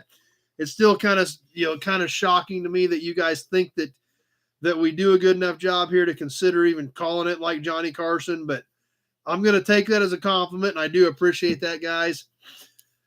So 60 F100 short bed custom cab video coming up next week. 44 two-door sedan, the 41 Chevy truck, and the lean-to. I've got a few more Pitt State videos we need to get up. I hope some of you guys caught those. Yeah, no problem, Tweedledee. As long as I know what's going on, not a big deal. No big deal whatsoever. Just keep me in the loop, and we'll get her figured out. So it's just the stuff from, like I said, the stuff I'm worried about now is September. It will be a month next week, and that should be more than enough time to clean this stuff up. So once we get to the end of the month, the previous month, whatever's not paid for, just goes back in the auction box. So that way everybody should have enough time to get squared up. If there's any questions, you guys can always call me 8 in the morning till 8 at night, and we'll get it sorted out. So another Hudson badge, says Kenny. For Mike and his Bush lattes, an Auburn badge. Let's get some more of those up there. So I hope you guys caught the Pitt State video last week. I've got, I think, 4 more of those to put up. I know it may not mean a lot to some of you guys, but you never know when you're going to be at a car show, where you're going to be at a cruise night or a Cars and Coffee, and you're going to run into a kid who likes cars, is interested in cars, and wants to be in the car world for his career. And you guys will have seen that and hopefully be able to steer that kid. Say, hey, check this out. It is an amazing program. Like I said, it did wonders for me. Mark enjoyed the video. It didn't get very many views, and I didn't expect it to because it's something off the wall from what I usually post. But I encourage you guys to at least watch it. Keep it in mind because it could make a difference in some kid's life who enjoys cars and wants to be in the car world but doesn't know how to get there.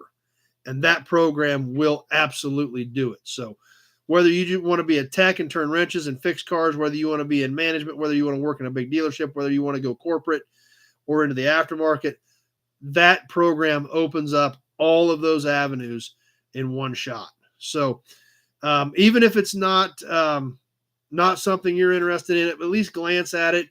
And please at least glance at these other ones we put up. We've got one in the transmission lab. We've got one in their new electric lab they're working on. We've got a little bit in their heavy duty stuff because they do have a heavy duty emphasis. You know, something like equipment, graders, dozers, farm equipment. They've got an emphasis area for that stuff. Body and paint. Turn up and put a lot of people into the insurance world, insurance adjusters, things like that. All those different avenues are available through Pitt State. Pete is looking forward to the rest of them, and then they're again, perfect example, forwarded to his son who's in 10th grade.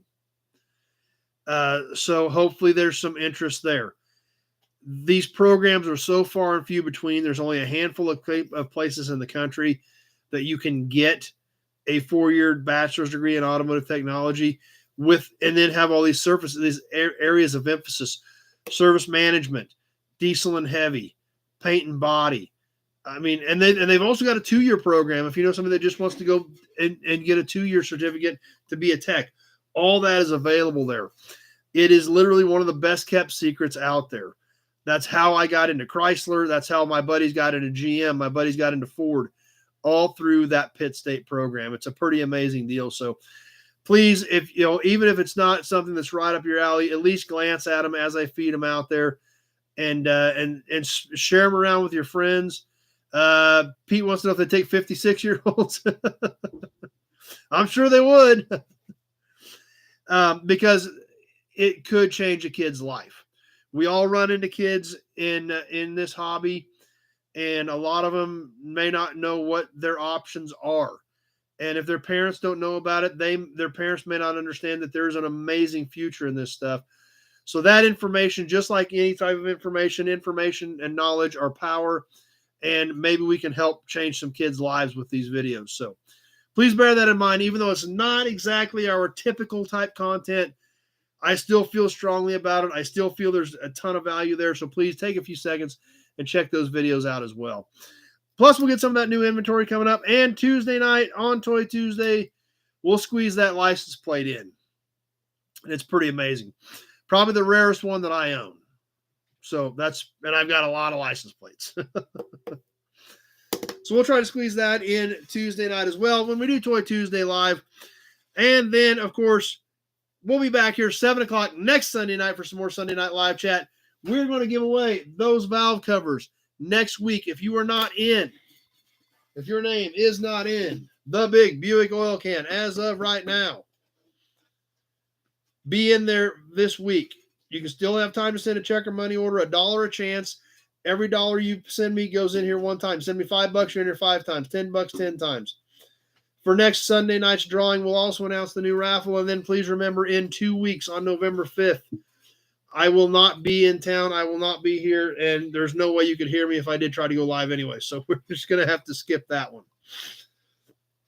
And then be back on the 12th. So please bear that in mind, everybody. And we're going to have a lot of fun next week. And we're going to see who we're going to ship those valve covers to. And if you're not in here, make sure you are. Yeah, no problem, Tweedledee. Just give me a shout tomorrow. I can run through my auction notepads and see where we're at. And that's right. Kenny says, get in the can and hit the like button. Appreciate that as well. And we'll see what happens next week. It's going to be a lot of fun. Pete's already claiming them. So we'll see if he's right. What are you doing, Gray Kitty? What? You going to come say hi real quick? Apparently not. Stop. start a Monday night special. I don't think I could do it. Mary's going to jump off. And with that, we're going to go ahead and wrap this thing up. That gets us through everything. I appreciate everybody stopping by, supporting the show, making it what it is. Let your friends know we're on. We had a great crowd on tonight. Had a lot of fun with the auctions. And we'll get all restocked. We'll do it all again next week. We'll finish up this magazine. We'll fill the auction boxes back up. And we're going to go pick up some more cars this week. We're going to share some new inventory with you. We're going to have some more fun. So with that, thanks for watching, everybody. We sure hope to see you right back here. Same bat time, same bat station. Next Sunday night for some more Sunday Night Live Chat. We'll catch some of you Tuesday on Toy Tuesday. And then we will definitely see you next Sunday night at 7 o'clock for some more Sunday Night Live Chat. Thanks for watching, everybody, and have a great week.